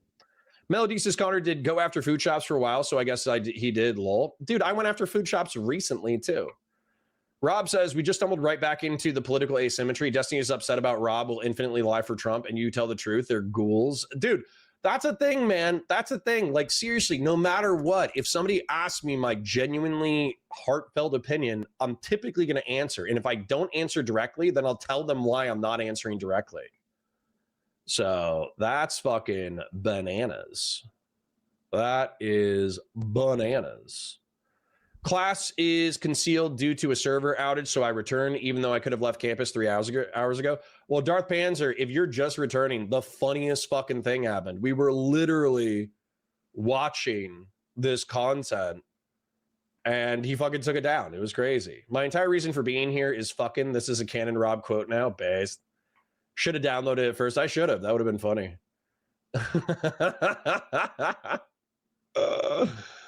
I told you Rob is a man baby. See, a baby wouldn't pull their own video like that. Their skin isn't soft. It takes debates or self-delusion to reach into Rob. So for instance, my initial coverage of the Destiny drama or whatever, it got hit with copyright. And I kind of everybody was like, give me a copy, give me a copy, give me a copy. And I was like, okay, well, I'll do the copyright challenge. And I did the copyright challenge and I wasn't in a huge rush to give it to him. And then I did the react the next day where I went over all my drawings and I thought they were perfectly fine. But they ended up finding a copy anyways, and I don't give a shit. But that's, and by the way, all these people are like, oh yeah, you did all these crazy drawings of Destiny's bad behavior and you swept for him. And it's like, okay, well, what do you disagree with? And then they don't say anything. And it's like, okay, all right, cool story. Christian Blair says Rob would 100% take it down. It's pretty funny. It's pretty funny. I'm not going to lie. That's funnier than me finishing it. You need to match his dono amount for your point to supersede his. That's probably true.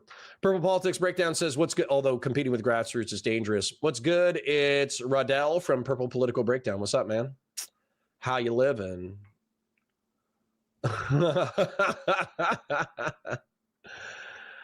Yeah. Rob is live and said he is going to explain why he took the video down. Oh, should we stream snipe? That could be funny. It's mean to Sara and he doesn't expect her to give him 10K, lol. Well, hold on. Let's take a look at that. That could be like a perfect way to end the segment. Let's see. YouTube. Let's do a little stream sniping. The video is back up now? No, Rob went live and he said why he took it down. Apparently. Man. Normal American Show with host Rob Noerr. Man, I picked a bad day to sleep in a little and then my phone died. That's stupid. Let me explain to you what happened. So I got an iPhone. And I don't care about that. But here's the problem. The one I had that was USB-C or some shit like that, and it plugged right into the video. Don't care about that. I promise. For crying out loud. I'll explain. Fuck it. Give me a second. I set the video to private. I'll explain. Give me a minute. Nonetheless, here we go. So here's the deal, right? I slept in. My phone was dead. I didn't know it. I had some calls to make some people behind the scenes like, oh, sorry, one second. Sorry, I pulled it up, but I wasn't. I didn't give you the excellent visual. Let's give you the visual. With the Discord shit like that, setting up with that. So I know. Now I have an editor, Black Elk, who is the shit. He is the best. He's amazing at what he does. I didn't realize that he put up a video about the Sara stuff. I was kind of looking to move past it. So I thought when I was coming up, I was setting up some shit with EOD, just channel shit, like helping out with the Discord, stupid stuff. Well, not stupid, important stuff, but getting a plan going forward. And I thought, well, maybe I should have not had a video up about this shit if I'm trying to move on for it. So I set it to private until I thought about it. That's what happened. I don't know. I'm of mixed feeling. I guess people deserve to know. The fact that the video said Sara owes me $10,000. I don't want Sara to pay that money. And if for whatever reason Sara would send me $10,000 trying to apologize because Andrew sort of made a quote ultimatum, I would insist upon, if Andrew insisted that I take it, then it would go probably to the veterinarian clinic that fixed my dog up. That's probably where I would send that money. Because that's a pretty cool vet clinic and they really help my dog. But I have no interest from the perspective of Sara. I think it would be absurd for her to do that. I think it would be a bad idea. And I think that it's probably best everyone just walk our separate ways. That's how I feel about it. But I mean, that's okay. I don't care about that. I'm not going to make it like super, oh, what a pussy. He took his shit down. He was talking all that crazy shit and then he took it down. Oh, what a loser. You know, like that's what most people do, right? That's what most people do. But if Rob was mad and then he expressed his anger and then he's like, you know what, fuck it, I want to move down. I mean, I still think it's kind of like bitch made to be like, oh, I can't do open panels anymore because these fucking losers, you know, they just argue poorly. It's like, oh, okay, so you weren't built for Twitch and YouTube political shit in the first place. All right. You got too big in your britches, you know. You can't hang with the fucking the drama piranha at the bottom of the Twitch and YouTube political feed. But let's see if he says anything else interesting. I'll give him a minute or two. I guess it's too late. People already saw parts of the video. If I'd have saw it this morning before anyone saw it, I'd have been like, let's not put that video up. Or at least let's title it in a way. But you see, the thing is, Black Elk is an absolute fucking Chad. He absolutely is. I'll put it back up now. I don't give a shit. Black Elk's the man. And what he does is absolutely amazing. The way he sets those thumbnails, all of that shit. Sorry, the video's public now. And I don't second guess him almost ever. So we're going to say, fuck it. It's up there. We'll live with it. So can I pay $10,000 and be part of the Crucible? I mean, you can just be part of the Crucible without paying $10,000. You just go over and sub to the channel. Yeah, I haven't watched the video. I'm assuming it's a good video. So it's up. There it is. You just put it back up. Okay, now we got to finish it. Wait, what? Oh, no, no. He put it back up. Fuck. Wait, hold on. Okay. All right, I guess we got to. We got to now. It's fucking gone. Dude, a midstream takedown and then a midstream put back up. I'm gonna click download. I'm gonna download it. He doesn't fucking delete it randomly. Oh, that's funny. That's mad funny. Okay, it's downloaded. We should have it. That was crazy. That was crazy. All right, anyways, back to it. I don't give Yeah, somehow the content returned. I know. I'm gonna leave it at 125 though. I'm gonna leave it at 125. a fuck anyone. If you can't shut your fucking mouth for 3 seconds to listen to me respond, then fuck you. I don't need this. It'd be different if it was bigger name people, or if it was people that I thought were more competent debaters, or it was on a bigger platform like Piers Morgan. I'd probably stick it out. But over and over, I've been asked myself, and I've asked my audience, I'm like, what am I supposed to do? This keeps happening. Sarah said it. You saw, and that DM said, you're a target now. They do this stuff because they know it bothers you. Bothers me. The people interrupting me so I can't get a word out. Yeah, I guess that's a little bothersome. Sure. But I noticed Sarah wouldn't allow someone like Andrew to be bothered that way, because Andrew would say, what the fuck is this? If you're not gonna let me talk, I'm fucking out of here. Goodbye. So it's at this moment after Ryan is showing that he's gonna interrupt, and I'm like, here we go again. We're 20 minutes into a 2-hour debate. I don't even think that's true though. I've never seen And it's gonna Andrew be me the bitch about moderation. Now maybe it's happened. Maybe it's happened and I'm just unaware. But my understanding of Andrew is Andrew can be chill, but he throws down when he needs to throw down. And so if you go bad faith, he goes bad faith. If you start insulting, he starts insulting. Like now, Andrew, weirdly enough, when he's arguing, he can interrupt you all the fucking time. And then when you start to talk, he interrupts you. But I mean, I've done it in the past where I've debated Andrew and then I let him go on like a 2 or 3 minute spiel because he was like, hey man, let me get my idea out. And I was like, okay, fine, fuck it, get your idea out. And then I waited 3 minutes and I took notes on what he was saying. That way I had the counter arguments. Then I started bringing up my counter arguments and then he interrupted my counter arguments. And then I was like, hey man, I just gave you like 3 minutes. Let me get mine. And then he was like, all right. And then he let me do it. So, and I think that probably happened 2 or 3 times in my, relationship with Andrew. So while Andrew, he's pissed me off for sure. Andrew's pissed me off for sure, but I still think that Andrew doesn't really cry about it. He just throws elbows. Entire debate going, let me finish. And then they all get, Rob's getting more upset with it. I'm done. So I say this. I'm going to refuse to speak while people interrupt me. I don't give a fuck. I'll sit here Cool, silently. that's fine. Awesome. Then that means I get to talk more, right? Okay. So I say then I'm going to refuse to speak if people are interrupting me. I'll sit here silently. My opponent says, cool. That's more time for me to talk. All right. Now I'm thinking right now, well, what am I going to do here? What's the plan, Rob? And I don't know right now. Cool. So again, the system is working. Police are arresting people. Even the ones who assault officers, they're being arrested. People are being charged. People who are committing crimes are being arrested. The system is working as it's supposed to. The Insurrection Act is. And now I know what I'm going to do. That's how long it took me to be like, you know, it'd be funny this time. I'm just going to mute these motherfuckers and mute myself. If Ryan says, cool, you sit there silent because I got shit to say, then talk all you want, motherfucker. All right, I got to sing happy birthday. I've sung happy birthday to multiple people.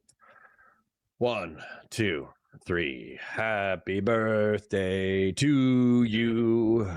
Happy birthday to you. Happy birthday, dear Lord Red Fang. Happy birthday to you. Now go eat some sugar. Go eat some sugar and or your favorite food. Your favorite lunch, your favorite dinner, your favorite cupcake, your favorite cake. Doesn't matter what it is. Go get it and eat it. Then, what was I saying? There's something funny that I wanted to address. S says, lol, Connor, why does Rob sound like Porky Pig? Probably because I got him on 1 1/4. That's probably why. Melody says, you got to do the happy birthday song while staring directly into the camera. My bad. I'll get it next time. You can have. Now sing it like Skylar imitating Marilyn Monroe from Breaking Bad while staring into the camera. I'm good. The whole fucking show, big man. You can have it all. That's how quick I came up with, I know what I'll do. I'm not just going to leave the panel. They'll say you rage quit. So I'll keep my picture there and I'll talk to my audience. Everybody's a winner. Ryan can say that I bitched out. He gets all the time to talk. He's the greatest debater in the world. He had so much important shit to say. There you go. You get all the time in the world. But I remind you, what did he say? I'm going to refuse to speak while people interrupt me. I don't give a fuck. I'll sit here silent. Cool. That's fine. Awesome. Then that means I get to talk. I'll sit here silent. Cool. That's fine. Awesome. You got it, bud. How'd their panel go once I left?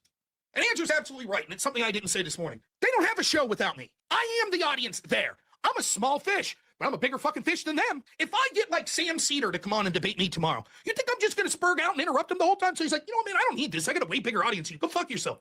That would be real dumb of me. So that's it. That's what happened. In a vacuum. So Rob understands clout perfectly and understands how people behave for clout. Interesting. If you just look at that and say, that's not the worst interruption I've ever seen, totally true. Other fair criticisms, you could have handled it better. You could have done something else. It's true, I could have. I don't, some people might be disappointed that I was like, fuck you. My point was, you asked me to be silent because you wanted to keep interrupting because you had so much to say. Okie dokie, I'll be silent. Now let's see how well your time goes. Let's see how much fun you have, and let's see how many views you get. Good luck. Jake Rattlesnake raids me, so I'm feeling a little mischievous because I like fucking with Jake.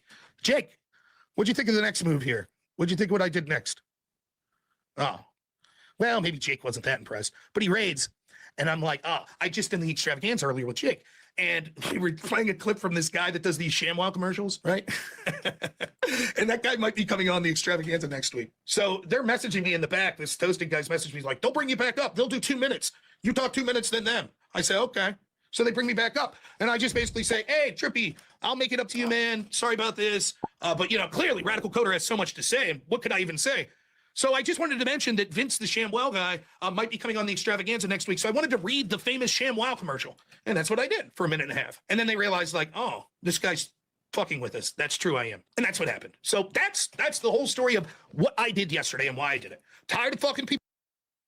Wow, so based. You got into a debate and a bunch of shitters were treating you poorly. So you decided that you didn't want to play the game anymore. So then you read the ShamWow commercial. Amazing. People speaking over me. I don't need these fucking people. The only reason I'm there is for my enjoyment and hopefully the enjoyment of my audience. It's not enjoyable to me or them if people are just spurging out talking over me. Moderators weren't stepping in. I wasn't dealing with it with another night. I said, I'm going to sit here quietly until you stop interrupting. They said, great, then sit there quietly. I said, you got her, dude. So now I want to get to Sara. Sara, then, you saw it, right? It's not necessarily that Sara said a bunch of shit. It's that she sat there while they were shit talking.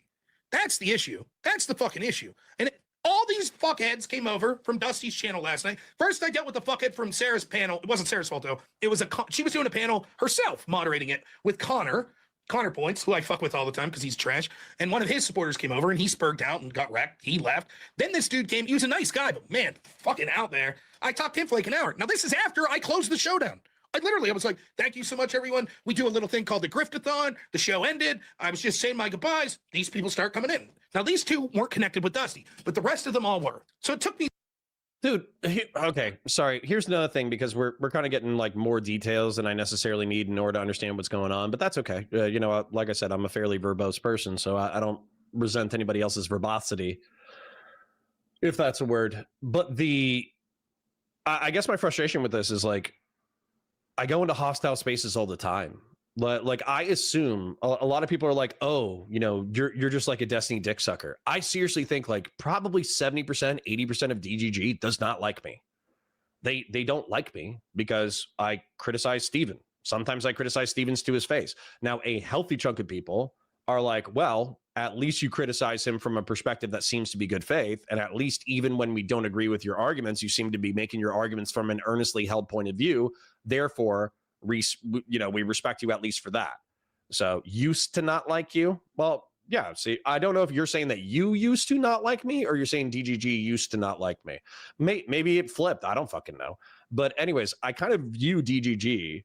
Most of DGG has embraced you. Oh, okay. Well, maybe shit flipped, but I kind of view DGG as a relatively hostile space. More than 20%. Okay. All right. Fair enough.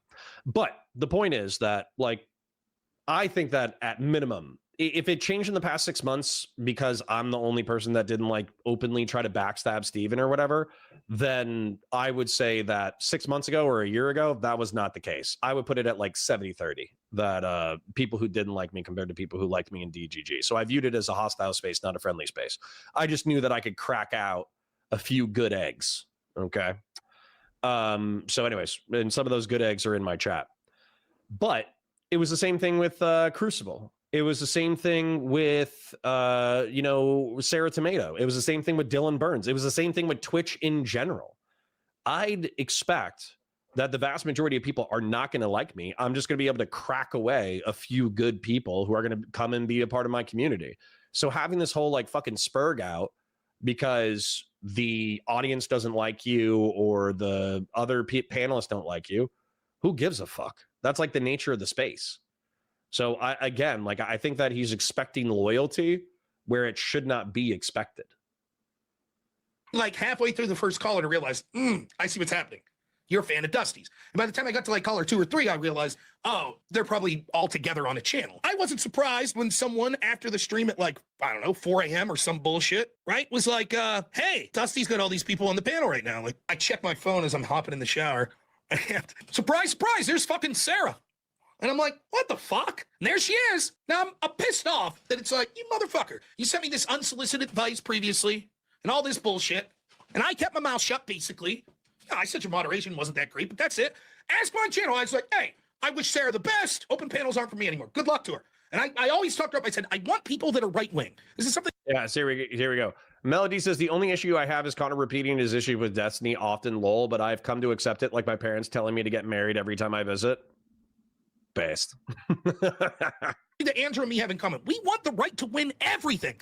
Everything. If we have a streamer with 2 followers, we want them to fucking crush the left-wing streamer with 2 followers. That's how we feel. So when it comes, you're going to have people that do panels and shit. We don't want the fucking left-wingers to have the best panels. We want the right-wingers. It's not something I'm interested in doing, having a panel. Good for Sara. To this day, I think Sara does a good job at setting people up. Like, it's a fucking pain in the ass to contact multiple people, to get a topic lined up, to get the people on board, blah, blah, blah. That's a pain in the ass. I think Sara does a fine job with that from what I've seen. I think she's a terrible fucking moderator. So she's giving me this advice. I'm like, what the fuck are you doing? And there's nothing I hate more than like this fake, like, let me help you out. Like from a place of condescension. Fuck you. Who the fuck are you? What are you talking about? Oh, thanks so much for your help. Thank you. Wow, I didn't think of that.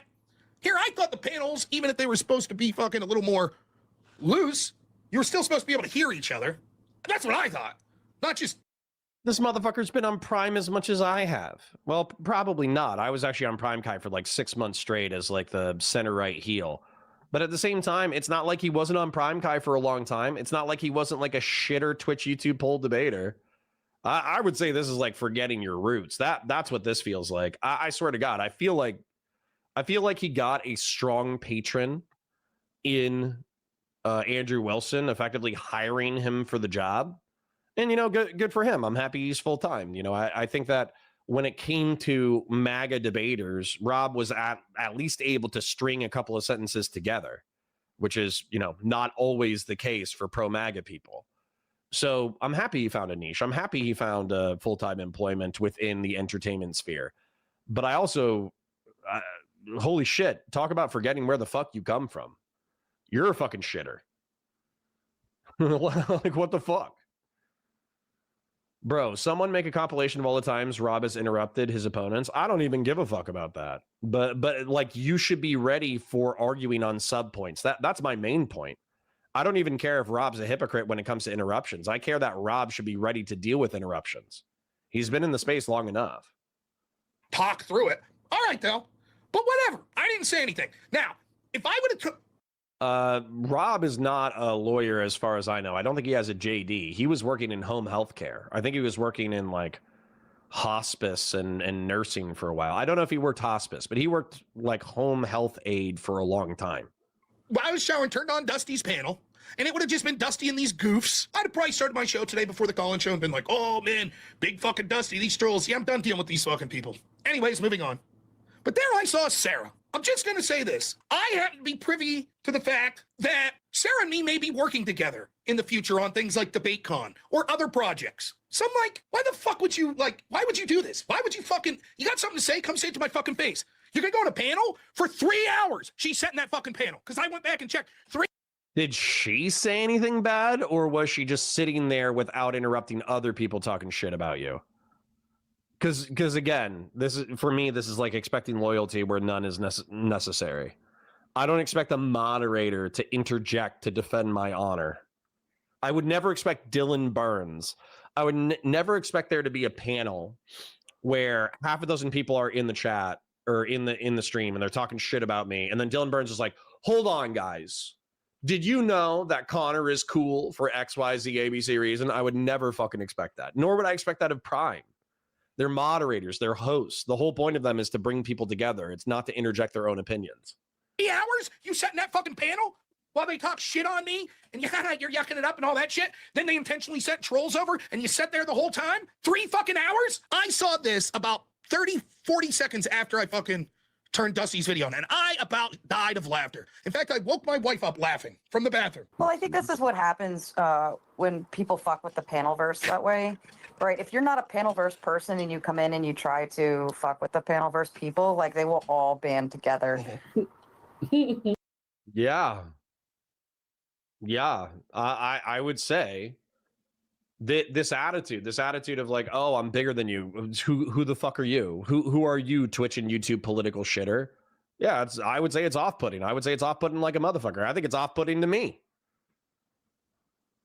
Like you just can't do that. You can't go around to panelverse shows and flip out on. I want to be clear here. She's not just talking about last night. As I said, she sent me a message on the 8th saying they target you because blah, blah, blah. And what I didn't mention was Dusty came on my show on a call-in and got fucking schooled like the goof he is. So what Sarah's talking about is, well, I've been fucking with her friends on her panel, what she calls the panelverse, and they're all going to stick together. So, hey. No, even people who would typically like you. I think there's plenty of right-wingers and red pill people who would think that this behavior is not couth. I don't even know what the fuck couth means, but I think there's plenty of motherfuckers that would think that this is a violation of the etiquette. Being like, who the fuck are you? Matter of fact, I don't know if y'all remember this, but one of the reasons why Destiny got props through recently, probably through 2024, is because he continued to deal with shitters. Like that was something that I complimented him back on, like in 2022. Like Lav and Mr. Girl were backstabbing him, and he was like, "Okay, if anybody has anything to say, then come onto the show and fucking come say what you got to say." And I went on the show because some people were talking shit, a lot of people were singing his praises, but I was basically like, "Yeah, man, like the one thing that I really respect you for is the fact that you are willing to talk to shitters, despite having a well-established stream. It's something that I think is good for Twitch and YouTube politics. I know you technically don't need to do it. And so I respect you for being willing to talk to shitters and take shitters seriously and create content out of it." And he was like, "Oh, stop glazing me. Get the fuck out of here." And I was like, "Damn, bitch. I was trying to compliment you, you fucking bitch." But for me, like that should be the attitude. I think that's like a borderline of public service. And so to have Rob being like, "Who the fuck are you?" It's like, who the fuck are you, dude? What, you got like 150, 200 viewers? Maybe Andrew's rating into you, so you're getting 300 to 1,000 or whatever. I have no idea what fucking Rob's numbers are these days. But let's be real. If you were working part-time in perpetuity, you would be hard stuck between 100 and 200. You would just be hard stuck. So it took Andrew saying, "Hey, Rob, I like you. Let's pull you out. Let's make you full time." Whatever success you have is because of a specific patron. So he sometimes got to a 300. Good for him. Listen, dude, like I said, I think Rob's above average for a MAGA person, but my bar for MAGA debaters or MAGA political pundits is on the fucking floor. So, this whole like big, trying to little bro the panel scene. Let's go ahead and look up couth real quick. Let's see what couth is. Google. Uncouth definition. A person or their appearance or behavior lacking good manners, refinement, or grace. Yeah, I would say this is not very graceful. It's not very graceful to get 300 live viewers and then be like, "You guys are a bunch of shitters. I don't need you." You got to know. You start going after them, they're all going to brigade your channel. But listen what she says next. Go around to panelverse shows and Plural, flip out on hosts plural, and get mad at hosts plural. or fuck with host shows and do that kind of stuff, and then expect everyone to turn and look at you and be like, oh yeah, come on back. In other words, she's saying her, that I fucked with her in her show. Why? Because I said her moderation wasn't very good, but then I respected her and wanted things to go well? Because at one point I was frustrated when I'm getting fucking spurged over and someone says, nope, I refuse to answer what you talk about. And I said, well, it's me or them. There's no sense in me being here. That's it? Oh, well, you fucked with the panelverse, sir. You know, like I think he doesn't know the power of the panelverse. I suppose you're right. I suppose I didn't know the power of the panelverse. Now, I have an editor whose name is Black Elk, who's the best. Enjoy.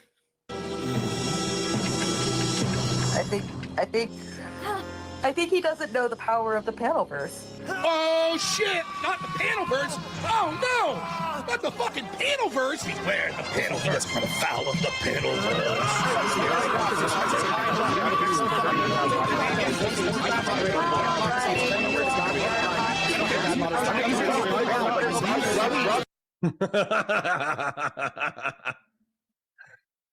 What? Who could know the great Sara Tomato? The power she wields, the power of the panelverse. Very good. It's over 9,000! Oh. All right. Quick chill. Like the stream, share it with your friends, engage with chat. Super chats if you got them, memberships if you got them, parasocial love. Thanks for being here. Man, don't fuck with that panelverse. You fuck with one, they're all coming at you, baby. Okay. So. No, that's not even, dude, I don't know how Sara actually meant that, so I'm not trying to put words in her mouth. But the way that I would say that is, Wick is the host of Wick TV, and he's on panels. I guarantee you Rob's bitched about his moderation. Prime is the host of Prime Kai, Reverie Roundtable, and I guarantee you that he's bitched about his moderation. Dylan, I'm sure that Rob's bitched about Dylan's moderation at some point, although Dylan's been out of the game for a couple of years now. So the point is that if you're a pain in the ass, if you bitch a lot, if you whine about getting interrupted, if you're getting as good as you're giving, and you make it everybody else's fucking problem, then yeah, they're not going to want you around. Now, there's a certain element to the fact that you kind of become the target of bullying, where if you piss off the host and you piss off the other guests, then it can be fun to bring you on just for you to get stomped on. But then that's not ultimately not long-term fun for the host, and ultimately not long-term fun for the person who's getting stomped on, unless they really like 5v1s or 7v1s or whatever. So yeah, it's like it's a toxic atmosphere, but I feel like Rob's contributing to it. Now here's the thing. I appreciate Andrew having my back, and I appreciate the people in my audience that were like, fuck this. I'm a petty asshole. I'll fully admit it. I'm a fucking petty asshole. I can be professional. I can say fuck you and be petty and still work with you. And I assume that would be the case. If I said shit just about Sara today, I'd still see her at DebateCon, and I'd be like, hey, what's up, Sara? I wouldn't be her fucking friend. I wouldn't go out to dinner with her. Lauren says, as a conservative, Hart, I'm fine with young Republicans using every racial slur, but if a Democrat posts a word for word quote of something Charlie Kirk said, that makes me enraged. I mean, listen, let's just say that in the wake of the Charlie Kirk assassination, people were like, oh, he was such a moderate. And I'd post a quote and they're like, wow, are you saying that he deserved to be killed? I was like, no. And then as soon as like that super chat or that group chat came out, they were like, oh yeah, this is all just jokes. This is all just banter. And I'm like, I. But fight, they need help. Set up some chairs, get this set up. We need someone to fill in for a debate. No problem. Yeah. See, Christian Blair's has the right spirit. Rob should just send Sara a mean super chat. He would feel a lot better, and it wouldn't be such a B word made move as making a video, taking it down and putting it back up. Listen, man, tell me that you didn't have some catharsis making it rain on Raging Tomato, and then her being not angry, but her being a little spicy about your spicy super chat, but then her ultimately reading it because of the dollar amount. I thought that was funny. I'd do it. I'd be professional. When she gave me that passive-aggressive bullshit about the advice, that was October 8th. So after I saw this, I decided to say, hey, by the way, I didn't respond last time because I thought better of it, was like, it's not worth starting drama. But now I responded. And I basically said, listen, thank you for your unsolicited advice. You're right. I didn't know the awesome power of the panelverse, but I'll definitely be talking about it tomorrow morning on my stream if you'd like to join. She's like, it's tribal, whatever, but I'm busy tomorrow now. And I was like, okay, just wanted to give you the opportunity to let you know I'm inviting you on before I talk about it. And she's like, I'm sensing some sarcasm. Very astute, very quick, that one. I was like, not really sarcasm. She told me to have fun, or just, they'd keep piling. I'll give you the exact language. Tribalism at its finest. A lot of people aren't happy with you disrespecting Trippy on top of other things. They all stick up for each other with stuff like that. I have plans tomorrow. I recommend laughing it off, or they'll just keep poking. So I told her I would laugh it. I was going to laugh a lot. She said she sensed sarcasm. I said, no, it's not every day we get to survive the panelverse. But since she was so generous in offering me some unsolicited advice, I'd like to return the favor. So I was hoping. All right, just quick shout out. Thank you. Thank you, Tessie, for the membership. Thank you, Gen X, for renewing. Thank you, Grassroots Hegemon, and Wiki Ditron for the super chats. Parasocial love. She would tune into my show today because I had a lot of advice to give her. Then, of course, the first half of the show, I didn't know what I was going to do. Part of me was like, don't fucking insult her.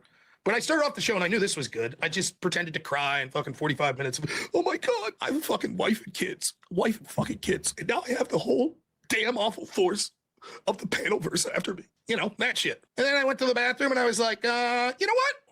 Fuck this. So I came back and got more serious and was like, I think you're a fucking dog shit moderator. Passive aggressive bullshit. Playing favorites with people that are beneath me. So fuck you. I said it then, I'll say it now. I think there are things that are more important in life than what I do here. Being a good parent, just being a good person. And I have nothing that I've seen from Sarah that suggests that she's not a good parent and she might be a very nice person in real life. I don't know or care. But this is, at the end of the day, petty online debate bullshit, drama bullshit. That's what it is. This isn't like someone attacked my family or anything like that. And that's true of the other people involved in this, Dusty and the company. They came on, they trolled me on the channel. Okay, whatever. They didn't try to get my Gen X for $5 says, please never say the panelverse. channel banned, to my knowledge, and just fucking with me, ruining the show for the night by being trolls, making fun of me. No big deal. So I'm not fucking asking for her like to be ruined, and I fully intended that I'd probably still end up working with her if it was in the context of working with DebateCon or the Crucible or something like that. And maybe there's some things behind the scenes that I can't tell you about. But nonetheless, that's where we were. But then I teed off and was like, fuck you, you suck. You're one of the most replaceable people I've ever seen because you're one of a fucking million that rely on other people for your show's entertainment. You don't. Okay, I don't think this is true. All right? I don't think this is true at all. Booking is a pain in the ass. You know how I know? Because I tried it. I tried it for like 3 or 4 months and I was like, fuck this. This sucks. You know why? Because, especially when you're like a biased debater like me, you don't want to invite the dumbasses on. You don't want to invite, no offense, but you don't want to invite Gibbs on. You might not want to invite the Thorpes on if last night was an indication of their performance. I know for a fact you don't want to invite Lecture Fan on. I actually thought for a long time that Danabo and Dylan Burns invited Lecture Fan onto the panel specifically to make conservatives look bad because Lecture Fan was such a fucking dipshit. He barely paid attention to the topic. Whenever he said anything, it was like a MAGA talking point. Whenever, not only was it a MAGA talking point, oftentimes he would just be like, this is why the radical left does X, Y, Z, A, B, C. I actually thought that Dylan Burns and Danabo were willfully trying to sabotage any conservative debate movement on the right wing on Twitch because they invited Lecture Fans so often. Now that I've done booking, I understand that probably what's going on is they invited a dozen people and 70% of them didn't respond, or the ones who did respond, half of the ones who did respond said maybe instead of yes. And so that's why I kind of stopped booking because it just ended up being Connor and the people he likes debating a topic for 3 or 4 hours. And it was fun. Like I enjoyed hanging out with all those people, but at the same time, like I had the relatively speaking, almost the same guests for like 2 or 3 months, just because I hated so many people and I did not respect so many people. So it takes kind of like a skill set to be neutral enough to not take it personal and to not get upset when people are bad arguers and to book them anyways because you know it's going to make a decent show. So no, I don't agree that these people are easily replaceable. Not only does Sara do the booking and the debate scene and all that kind of stuff, but Prime Kai and Dylan and Wick, I don't view them as lazy. They might be quote unquote lazy in that they get other people to create the content, but booking itself and establishing like a well-balanced panel, that is a huge pain in the ass. So fuck that. Hard disagree. Do anything. You're basically a fucking talent show host. Next up, Yeah, and that's a pain in the ass. this person. You ain't fucking moderating, so, and that's fine, by the way. You just gotta be nice to the talent. That's all. Now I know I'm a small fry. I'm a small fry. I mean, I'm bigger than Dusty. He always says this every now and then, just to know that he's still humble. Just so you know that he's still humble. He still throws out, "Oh, I'm small. I'm small." But she likes Dusty. Dusty's part of the clique. Connor, I guess, is bigger than me because he's buddies with Destiny, so he gets the big time me. I fully understand that the bigger person sometimes gets priority over the moderator and shit. That's fine. But I don't give a fuck. That's what I say. Like, I don't need your ass. See ya. Fuck off. I don't care. So that's it. That's where I left it. I made fun of her. We stayed until 3:30. Got a lot of money. Broke my dono goal. Not as good as night shift here. But we broke the goal. Had some fun. Ended the stream. Went to my son's Halloween thing. Now, I happened to notice that the fantastic Rachel Wilson was watching my show this morning. She's like, "Wait, what?" I put the link. I was like, "Yeah, this stupid fucking idiot. That's what she's doing. Talking shit me, helping people troll me. Fuck you, Panelverse." By the way, that's the best part. That's so fucking cringe. The Panelverse. How fucking smug do you have to be? Well, us in the Panelverse. People just don't understand our power. No. What a fucking cringe thing to say. What are you talking about? Now, maybe she was drinking. I don't know. But holy shit. Are you kidding me? I mean, my goodness. Laughable. And they're all like, the whole nature of it, and you saw it if you're coming from Andrew's show or if you watched me this morning, they're like all sitting around after like they got done trolling me, and they're all like, the one dude's like, "I don't think we did very good." And they didn't. And Dusty's like, no, we were all hilarious. We all did good. We'll try better next time or whatever. That's the Panelverse, baby. They can't. Kennex says, "Connor gets to big time you because he's objectively more knowledgeable." Listen, man, I should pull up my Audible account sometime. I really should, because I actually have a lot of really good books in there. The Great Courses series in particular on Audible, I've probably done maybe, I would say on the low end, it's half a dozen, but I think on the high end, it's like 18. I think I've done like 18 Great Courses series. And what the Great Courses series are, is it's college level lectures almost for an entire semester's worth of content. You just don't have to take a test and you don't have to do homework. And some of those lectures are by like, Ivy League, Harvard, Yale, Oxford, Cambridge, like name a prestigious university, and the professors they hire for the Great Courses series are probably from those prestigious universities. And I did the history classes, and the history classes were fucking phenomenal. So on top of like the 18 credits or 20 credits or whatever I needed for my history minor for my degree, I also did like another half dozen to a dozen. I don't know. I'll have to take a look, but between a half dozen and a dozen extra history courses. And the thing about it is, it would be one thing if I had just like listened to those books and then motherfuckers were able to prove me wrong. But pretty much every single thing that I've ever cited out of those history classes, everybody's been like, "Yeah, that's accurate." Well, QC John says, "Don't sell yourself short. You hosted one of the greatest panels, listening to Chud and Andrew Wilson chastise Carissa Avalone, doing a 6-man all-black no-turn piss gangbang. Laugh my ass off." That was a wild time in Twitch and YouTube politics. For those of you who don't know, I'm just going to share this, even though it's gross. Hunter Avalone was a conservative who became like a liberal, progressive YouTuber, and as a result, he took like a 90% hit to his audience. Well, him and his wife had 2 kids, and he used to use that as a talking point for why he was still more conservative than most conservatives that were online.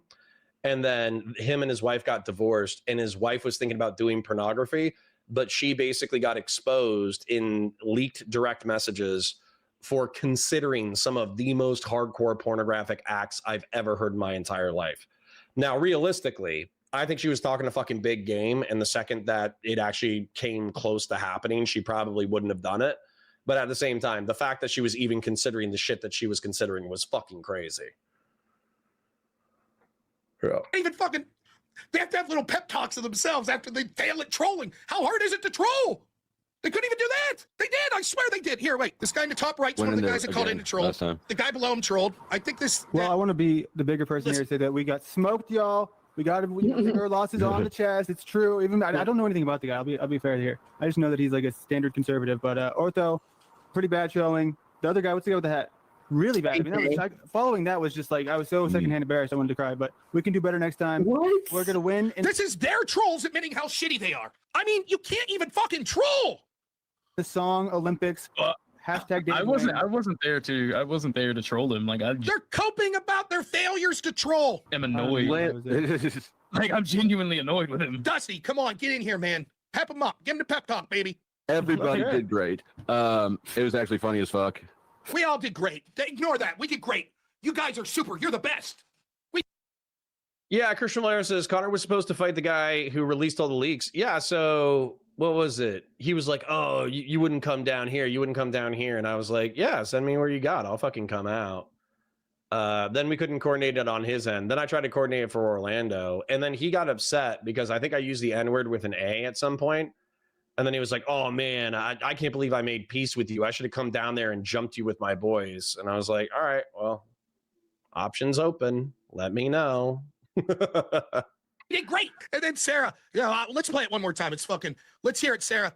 Tell us about the like a joke. awesome power of the like a panel. joke. Are you ready? Well, I Brace think this is yourself. what happens when people fuck with the panel verse that way, right? If you're not a panel verse person and you come in and you try to fuck with the panel verse people, like they will all band together. Like you just can't do that. You just can't. You can't go around to panel verse shows and flip out on hosts and get mad at hosts or fuck with host shows and do that kind of stuff and then expect everyone to turn and look at you and be like, oh yeah, come on back.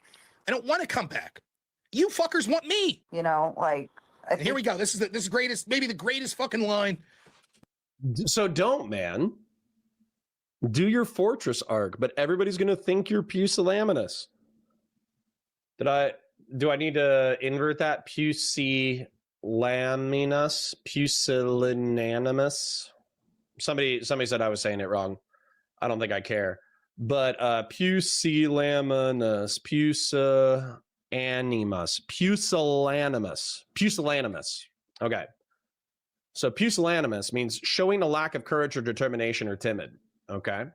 So with this word, showing a lack of courage or determination, timid, Vosh is in his fortress arc, man.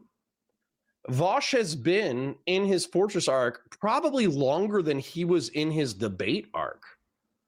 But I think everybody outside of Vosh fans feels like he's being pusillanimous. I don't know if I said it right. And that's because he came up in Destiny's community. He started debating. He had some good debates. He had some bad debates. But overall, he seemed like a dude who could throw elbows, and he was at least charismatic enough in order to carry a show. And then he had 2 or 3 bad debates. And then he was like, you know what? I don't need to debate anymore. I'm out. And then now he just shows up to stream a few times per week. He collects a few $1,000s for collecting Go. But I think everybody kind of thinks that he's a little bit cowardly. He's a little bit cowardly because he just fucking gave up. He was just like, yep, I'm not going to have anybody else challenge me on my ideas. I'm just going to comment on pop culture from now on. Like, let's go to his channel. Let's take a look at the last time that Vosh talked to somebody who wasn't like a far leftist. I don't even know if he talks to leftists. You know, this is supposed to be like the one of the thought leaders of socialism. Trump bad content, Mike Johnson's bad, AI bubble, Pete Hegseth, Zoran Mandami. Don't know who one of the people, Trump, Xi Jinping, Trump, this guy. So all he is he's a pop culture and political commentator now. He doesn't do any kind of debates. He just talks about shit. Let's take a look at the Vosh Pit. I think the Vosh Pit, it is a secondary channel where he kind of puts random shit in. So for Vosh Pit, he does Ozempic, Diet Coke, Supreme Court, George Santos. It's still pop culture and political commentary with no debates and no conversations. So yeah, I think people view that a little bit cowardly. I think that Andrew Wilson, as much as he ruffles feathers, I don't think anybody would say that Andrew Wilson is cowardly. They might make fun of him for the pickle jar incident. They might make fun of him for falling on his face a few times during debates, but I don't think anybody doubts whether or not he has balls. Even with Andrew Wilson's cringe, he still goes into the debate space and throws elbows. So yeah, I think Rob being in the Fortress Arc is like, okay, you know what happens to people who go into the Fortress Arc, by the way? They can make a living, and that's totally fine. But what happens to people who go in the Fortress Arc is people forget you exist. That's what happens. That's what happens. People forget you exist because there's no longer the cross-pollination between YouTube creators and other creators. I like your funny words, Magic Man. Yeah, true. Seems like he's doing it for the good of his fortress. Yeah, but still. Laminius. What's Laminius? That sounds like a good word. I should know Laminius. Laminius. Definition. Oh, is that a word you made up? The inflammation of the lamina? Is that what you meant? The hoof wall to the coffin bone? Sorry. Did you say the word that you like is horse hoof inflammation? What is this? Although I guess this is laminitis, not laminius, but still, what? What is happening? I'm confused. I'm scared. I'm moving on. That I've heard the past month streaming. I think he doesn't know the power of the panelverse. I guess you're right, Sarah. I guess you can't just fuck with the panelverse, huh? So that's it. That's the fucking I talk me some shit, and that's it. I'm ready to move on. The answer is no. Hey Rob, Sarah's having an open panel. Will you go on? No. Hey Rob, Radical Coder wants to know if you'll no. Hey, Dusty would like you to no. That's it. Done with all these people. I don't fucking care. If they could go on to become the fucking next Joe Rogan with $1 billion, and I'll say, good for them. Don't care. I'll tell you exactly what happened. I don't think Andrew would mind this at all. I'm at this event, this Halloween event with my son, and I get a phone call from Andrew. He calls, and I go outside, and I talk to him, and he's like, what's going on with fucking Sarah? What's going on? And I was like, don't worry about it, man. It's just bullshit. Don't fucking worry about it. And he's like, well, just tell me. And I was like, well, listen, she fucking big times me. She leads these fucking people talk over me in her panels and shit, and I'm fucking done with it. And she's sending me DMs, basically like, you know, oh, fucking, let me give you some advice and blah, blah, blah. He's like, what? I was like, yeah, it's fucking ridiculous. And I was like, so last night, I'm tired of dealing with these fucking people. I go on this panel or this fucking debate, and they're talking over me again. So I thought it'd be funny to give a little fucking, how you like this, apples? Okay? Oh, you're right. You want me to be silent so you can talk? You're happy with that? Fine, fuck it. Go. You got 2 hours, motherfucker. Enjoy. Brief side note. I did fuck Trippy over. I don't know. I don't know if Trippy's a member of the panelverse or not. He's in a tight spot. That Nova chick that was moderating, I don't think she knew what the fuck she was doing. I'm gonna let him talk for a minute. We're at 43 minutes. I do want to do a substantive amount of transformative commentary, but effectively this has been a bitch session for the past 10 minutes, and I do think that we got the broad strokes. I do want to finish it out though, because I do want him to say what Andrew Wilson did. I want to know what Andrew Wilson did, because I think Andrew Wilson made a drama video and said, oh, if you want Rob back, you got to pay this amount or some shit. And I don't mean that in a bad way. I just think she... Oh, and by the way, talking about Andrew Wilson. So Andrew Wilson was trying to big time Wick, and he was like, oh, you know, you won't fight me, you won't go in a cage, you won't do this, that, you know, I'll pay you 10 grand if you fist fight me in a cage and if you win. And then Wick was like, bet, let's do that, that sounds awesome. And then I was like, I volunteer to train Wick because I think that would be hysterical. I think it would be hysterical if Andrew Wilson kept smoking 2 packs a day, but then did boxing workouts. And then if Wick didn't smoke 2 packs a day, but started doing boxing workouts and maybe took some steroids, and if they beat the shit out of each other in a boxing ring, I wouldn't care who would win. That would be fucking awesome. That would be great content. Like, dude, if they both worked out for 6 months and got into a ring and whooped on each other, that would be phenomenal content. So I mean, I think that Andrew Wilson does have big time money. You know, he gets a few thousand live viewers. I think his super chatters are super generous.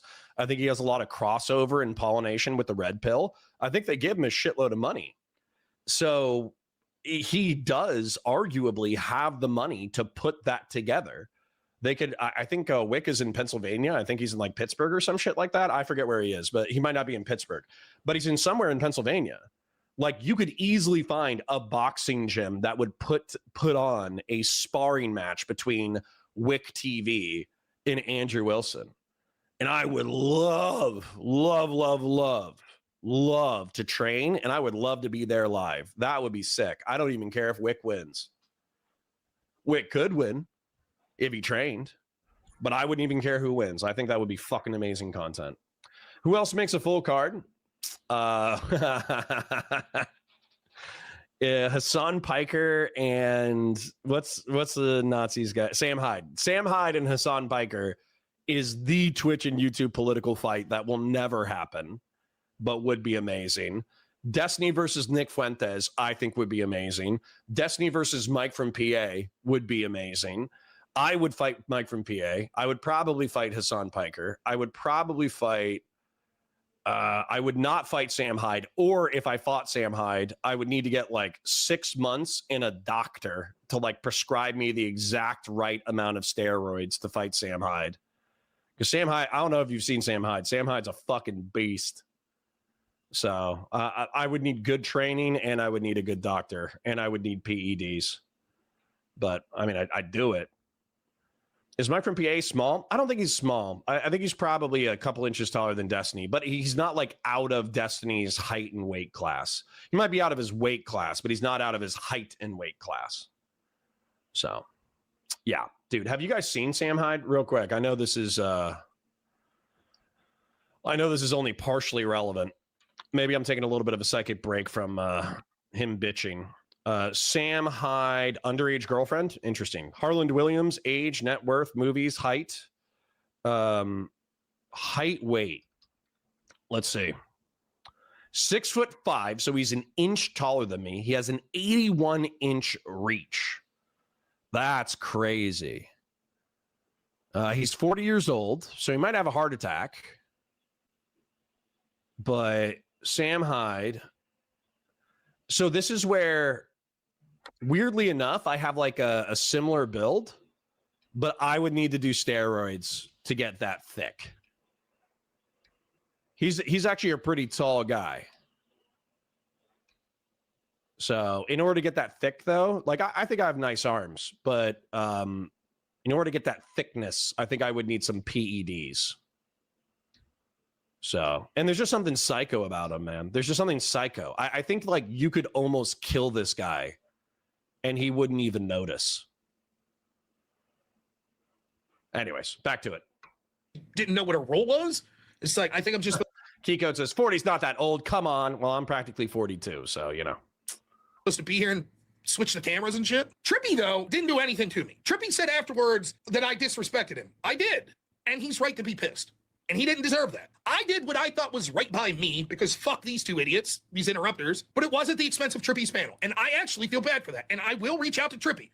And I don't think anyone should be mad at Trippy. Now, if he decides to be like, fuck you, I hate you, blah, blah, blah, I'll say, okay, well, I tried, goodbye. I fucked him over. I did. And I am sorry for that. I legitimately mean that. And the guy Toasted that set up the debate, I fucked him over. But that's it. So if I will try to make it up to Trippy, I'll be like, hey, man, if you want to do a different debate, me versus you have an opponent you would like me to pick as long as it's reasonable. You want to just have me on, I'll fucking raid over to you with all of my subs. I'll tell everyone, like, please give this guy a chance. I think he's always been reasonable when I've heard it. I really mean all of that. So I tell him, I'm like, yeah, I was like, well, you fuckers basically don't have anything without me, so fuck it. You're telling me to be quiet because you want to talk more, and that's a good thing? Then I'll be quiet for 2 hours. Enjoy. Then as I told Andrew that, and I was like, then I did a little joke with the ShamWow shit when they brought me back on.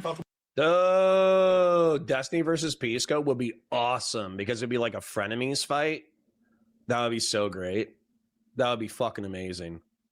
I wish Destiny would like DM me and be like, hey, bro, you know, Melina got me into lifting for a bit, but I kind of fell off. I kind of want to do something simple in order to get into shape. Because I think if Steven like packed on some shoulders and some biceps and some triceps, I think he'd be cooking.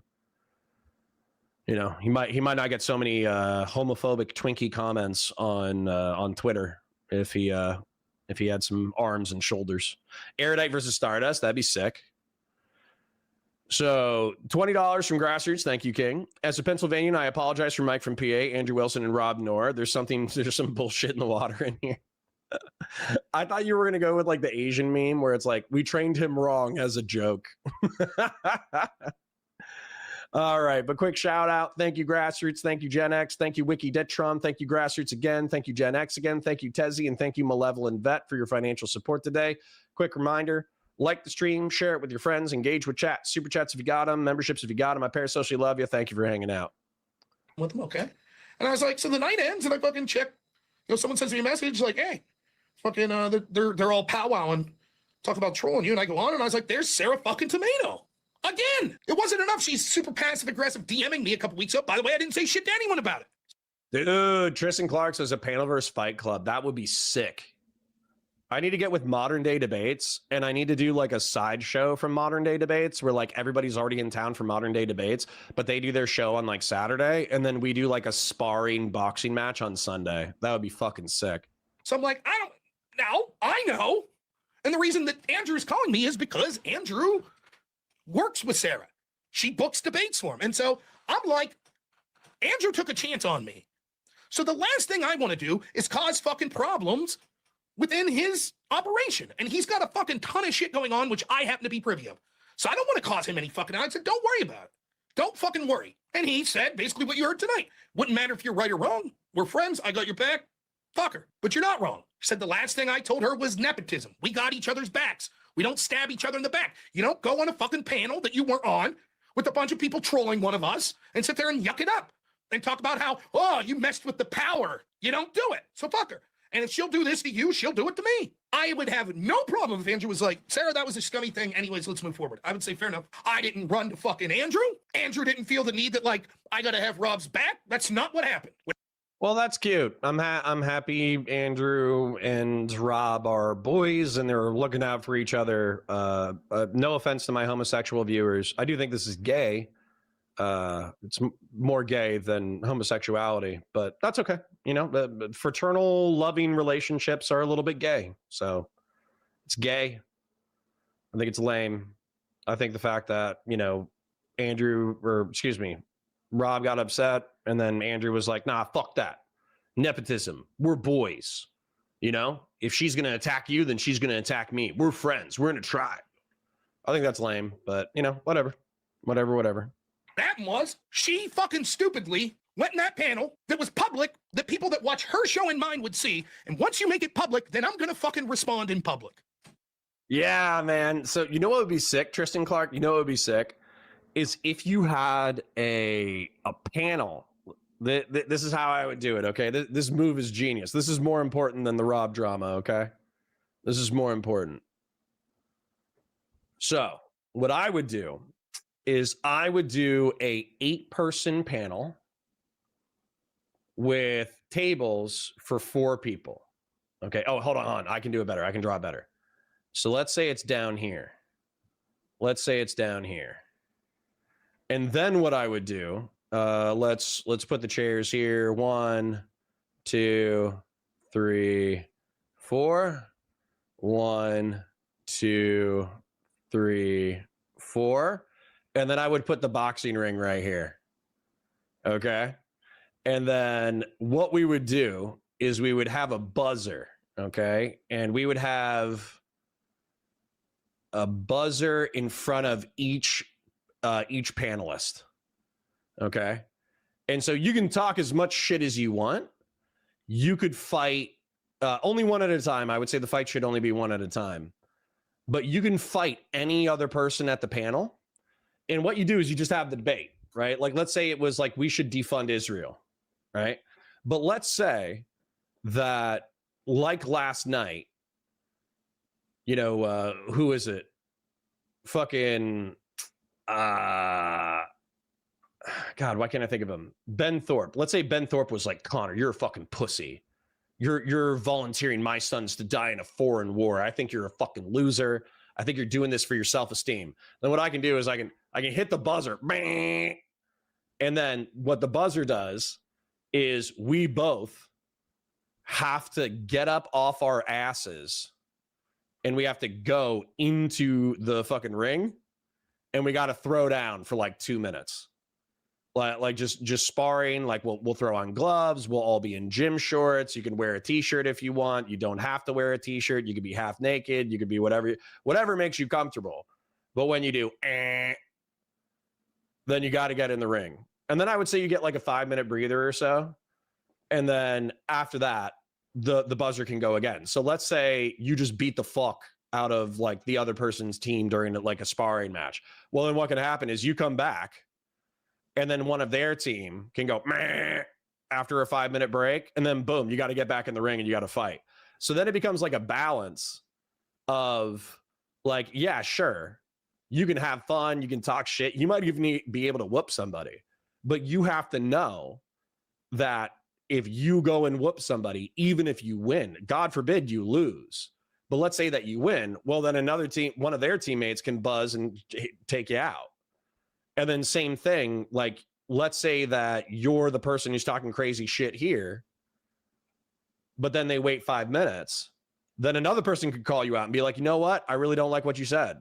I'm a fucking stick it to you too. And then boom, you get your fucking ass kicked twice. Dude, I think that would be so sick. Like if it was sparring, like I'm not trying to say like 100%, like we should be knocking each other out and getting CTE and shit. But I'm saying like a 60% sparring match where like, yeah, you could take headshots every now and then, but realistically, a majority of the blows are going to the body. I think that would be awesome. I think this would be genuinely awesome fucking content. Let me save this. Debate boxing. I would do this. I don't have any friends with, or I don't know Keemstar, but I think Keemstar has some connections with the e-celebrity boxing world. I think like Twitch and YouTube politics, e-celebrity boxing, I think that would be sick. I think that would be amazing content. That's that. I don't know that other than, I assume, Andrew's family, I don't know anyone that has his. I don't plan on going to DebateCon at this time. If I get invited, I would probably go, but I would need to find a place to crash and I would need to figure out transport. It's Nashville, so it's not that far. So I could probably drive or I could fly, and the plane tickets probably wouldn't be that expensive.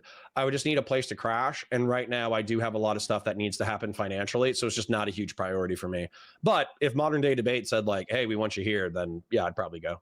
Much admiration for what Andrew's done in this space than me, partially because I've been in space roughly around the same time as him, and I've seen just how damn impressive it is of what he's built and what he's been able to accomplish. I have one thing going for me. Well, I got a couple, but I'm a good debater. Andrew's a good debater. Andrew's one of the best debaters, but he's also. I think Andrew is way too rhetorical. Way too rhetorical. I think the substance has fallen off. Grassroots20 says, that's why I exclusively drink water given to me by Peter Thiel, and ever since then I wanted to put every single living soul in jail forever. That explains it. You've been drinking the techno-feudalist water. That explains it. An amazing planner, coordinator. He has an eye for building a community like I've never seen. I have everything that my channel is right now. When it comes to the growth that I've received since I've gone full-time, everything is literally either directly modeled from Andrew's channel or through him telling me to do things that are slightly different in person, telling me what to do. So I owe see a Melody 90% of my channel's success to Andrew. I toiled away for years. Andrew used to tell me shit. He'd be like, listen, dude, what are you doing? Like, you're getting blacklisted. These fuckers are screwing with you. You're getting mass reported. I didn't believe it. All of a sudden, bam, 13 videos removed. 2 community strikes within a 10-minute period over nothing. He said, you gotta be careful. You gotta be careful who you're going on with. These fuckers are trying to take you down in this because I was sort of on the Twitch politics sphere. I'm naive, man. I'm doing it. You know, while I was toiling away at a home healthcare job, Andrew took a chance on himself, which is another thing that I think is so impressive, that he really took a chance on himself and built what he has. And he's one of the biggest streamers, conservative, and I don't mean biggest monetarily. I don't mean biggest viewers. I mean biggest in that even people that you would say arguably have more of a reach than Andrew are literally taking Andrew's philosophy and talking points and running with it. Watch Matt Walsh talk about trans issues or something. That's Andrew. Talk about feminism. That's Andrew. He is saying stuff in the space and has been saying it for 3 years that people now are just willing to say in the mainstream. Andrew Wilson, one day, while I'm doing home health care, working fucking 100 hours a week. I'm not joking you. By the way, I did work 100-hour weeks because I had to be at work 24/7 at least half the week. I did home health care with adults with disabilities. Long story short, not to get into it, I would stream when my. It's 5 frames per second because I have it at 1080p and I'm doing 1 1/4 right now, 1.2, just because I want to get through it. No offense to Rob, but we only got 5 minutes left of his content. I just wanted to see if there was any interesting nuggets. Truth be told, it probably could have been best summarized as Andrew had my back. But, you know, whatever. We love to yap, so we won't criticize his yapping too much. Sleep shift would start, and I had a really bad day at work. The gentleman that I take care of primarily was having some rough health outcomes, and it looked as if I would probably not be able to continue that line of work anymore. So I was bummed. I was like, fuck. So I did a stream and it's like, hey man, prayers to my client that I take care of because the health is looking very poor. And I was like, I don't know what's going to happen like with my job and shit, but we'll make it work. 5 minutes after I get off stream, Andrew texts me, hey man, you have time for a call? I said, yeah. What's going on? So I talked to him. Here's the Nah, he'll backstab Andrew just like Hassan did Destiny. No, dude. Conservatives are way less fucking backstabby than you lefty fucks. You guys do it like it's a fucking hobby, all right? No. I think even if Rob and Andrew split up, it would be public. Like Rob would say, hey, you know, like over the past year or two, you've done this and you've done that, and I don't agree with that, so I'm going to go my own way. And then Andrew would be like, you know what, fuck you, Rob, but yeah, I think that you're this, and this, and you're a bitch, and this, and this. But they would say it to each other's face. They wouldn't be like, I think they would say it to each other's face. I'm not going to lie. thing. There's certain things that you can't talk about on air that you can talk about behind the scenes. So I give him a little more details that I wouldn't be comfortable talking about on air, just the specifics of my job, etc. He's like, come work for the Crucible. And I was like, I don't know, man. Like, he's like, how much would it cost? And I was like, man, my number one duty in the world is to provide for my wife and for my son. And he was like, yeah, well, let's work something out. And we did. And I've been working for the Crucible ever since. But not only that, I was able to stream full time. And Andrew used to tell me, like, dude, you could make it as a full time streamer. I'd be like, bullshit. Passion 40 says, look how he's talking about the Raging Tomato. Come on, Connor. Yeah, but I don't think this is a backstab. This is a front stab. A backstab is doing fucking gay ops and talking shit behind the scenes while pretending that you still like somebody for clout. That's not what's happening right here. Rob is saying, hey, you fucked me over this way. Fuck you. That's not a backstab. That's a front stab. Like, I mean, maybe you could phrase it a different way, but I think having a problem with somebody and then saying it out loud to the world in view of that person, or even, I think he said direct messaged. I think he said that he direct messaged Raging Tomato and basically said, go fuck yourself. So that's a front stab, not a backstab. Rob is not Steven Crowder. I agree with that. You're just saying that because you're a friend, you're being nice. But he's right. And that changed my life. Zenith, we're probably going to do Straighter Aid and Hutch just because Joe Rogan, number one, they copyright. Number two, I don't know if I would want to watch them like kind of cope about like, wow, man, I really didn't think that the Trump admin would be that crazy. And then there's just like, yeah, they are crazy though. Like I'd kill myself. If tomorrow my channel got demonetized and for whatever reason, Andrew was like, hey, Rob, it's been real, but I've decided my wife and our family we're moving to the Bahamas and living off the grid the rest of our lives. Peace. See ya. Sorry, can't pay you anymore. You'd never do that. But if that was the case, he's changed my life. I would never forget it. Just having these past 6 months to do things like be able to go to T-ball games with my son, to be home every night.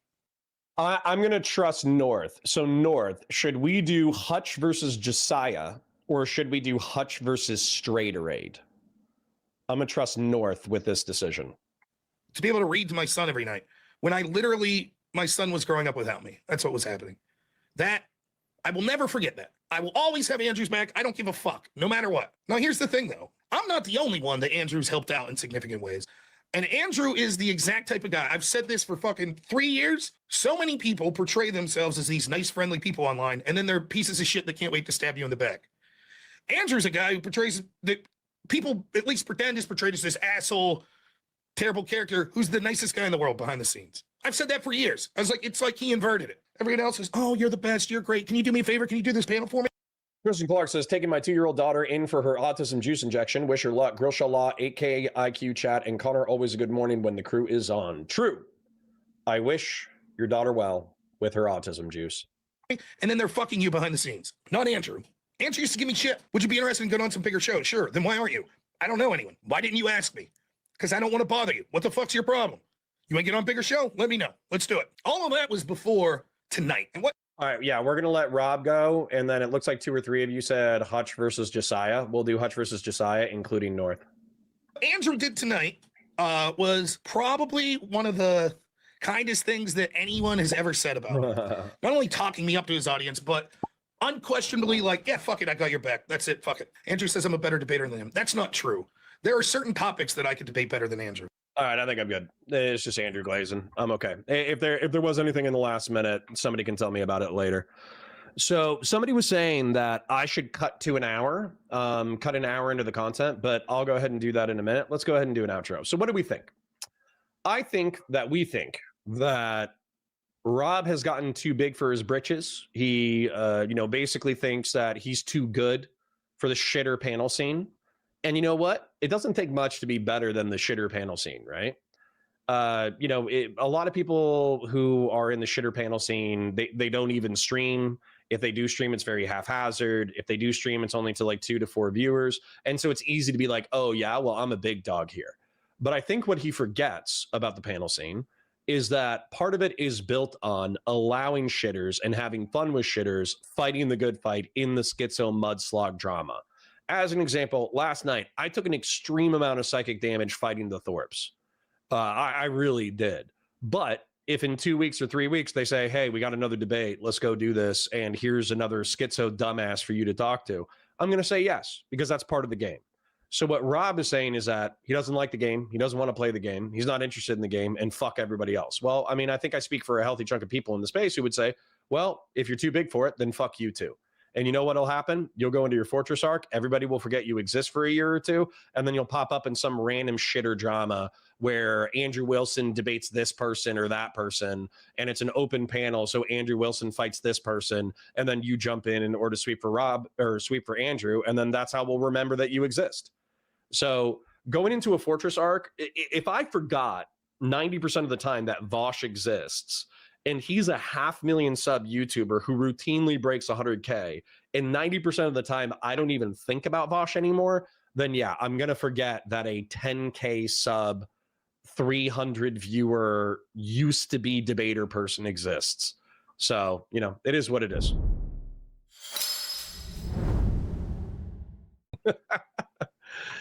All right. I parasocially love you guys. I'll see you tomorrow. Bye for now.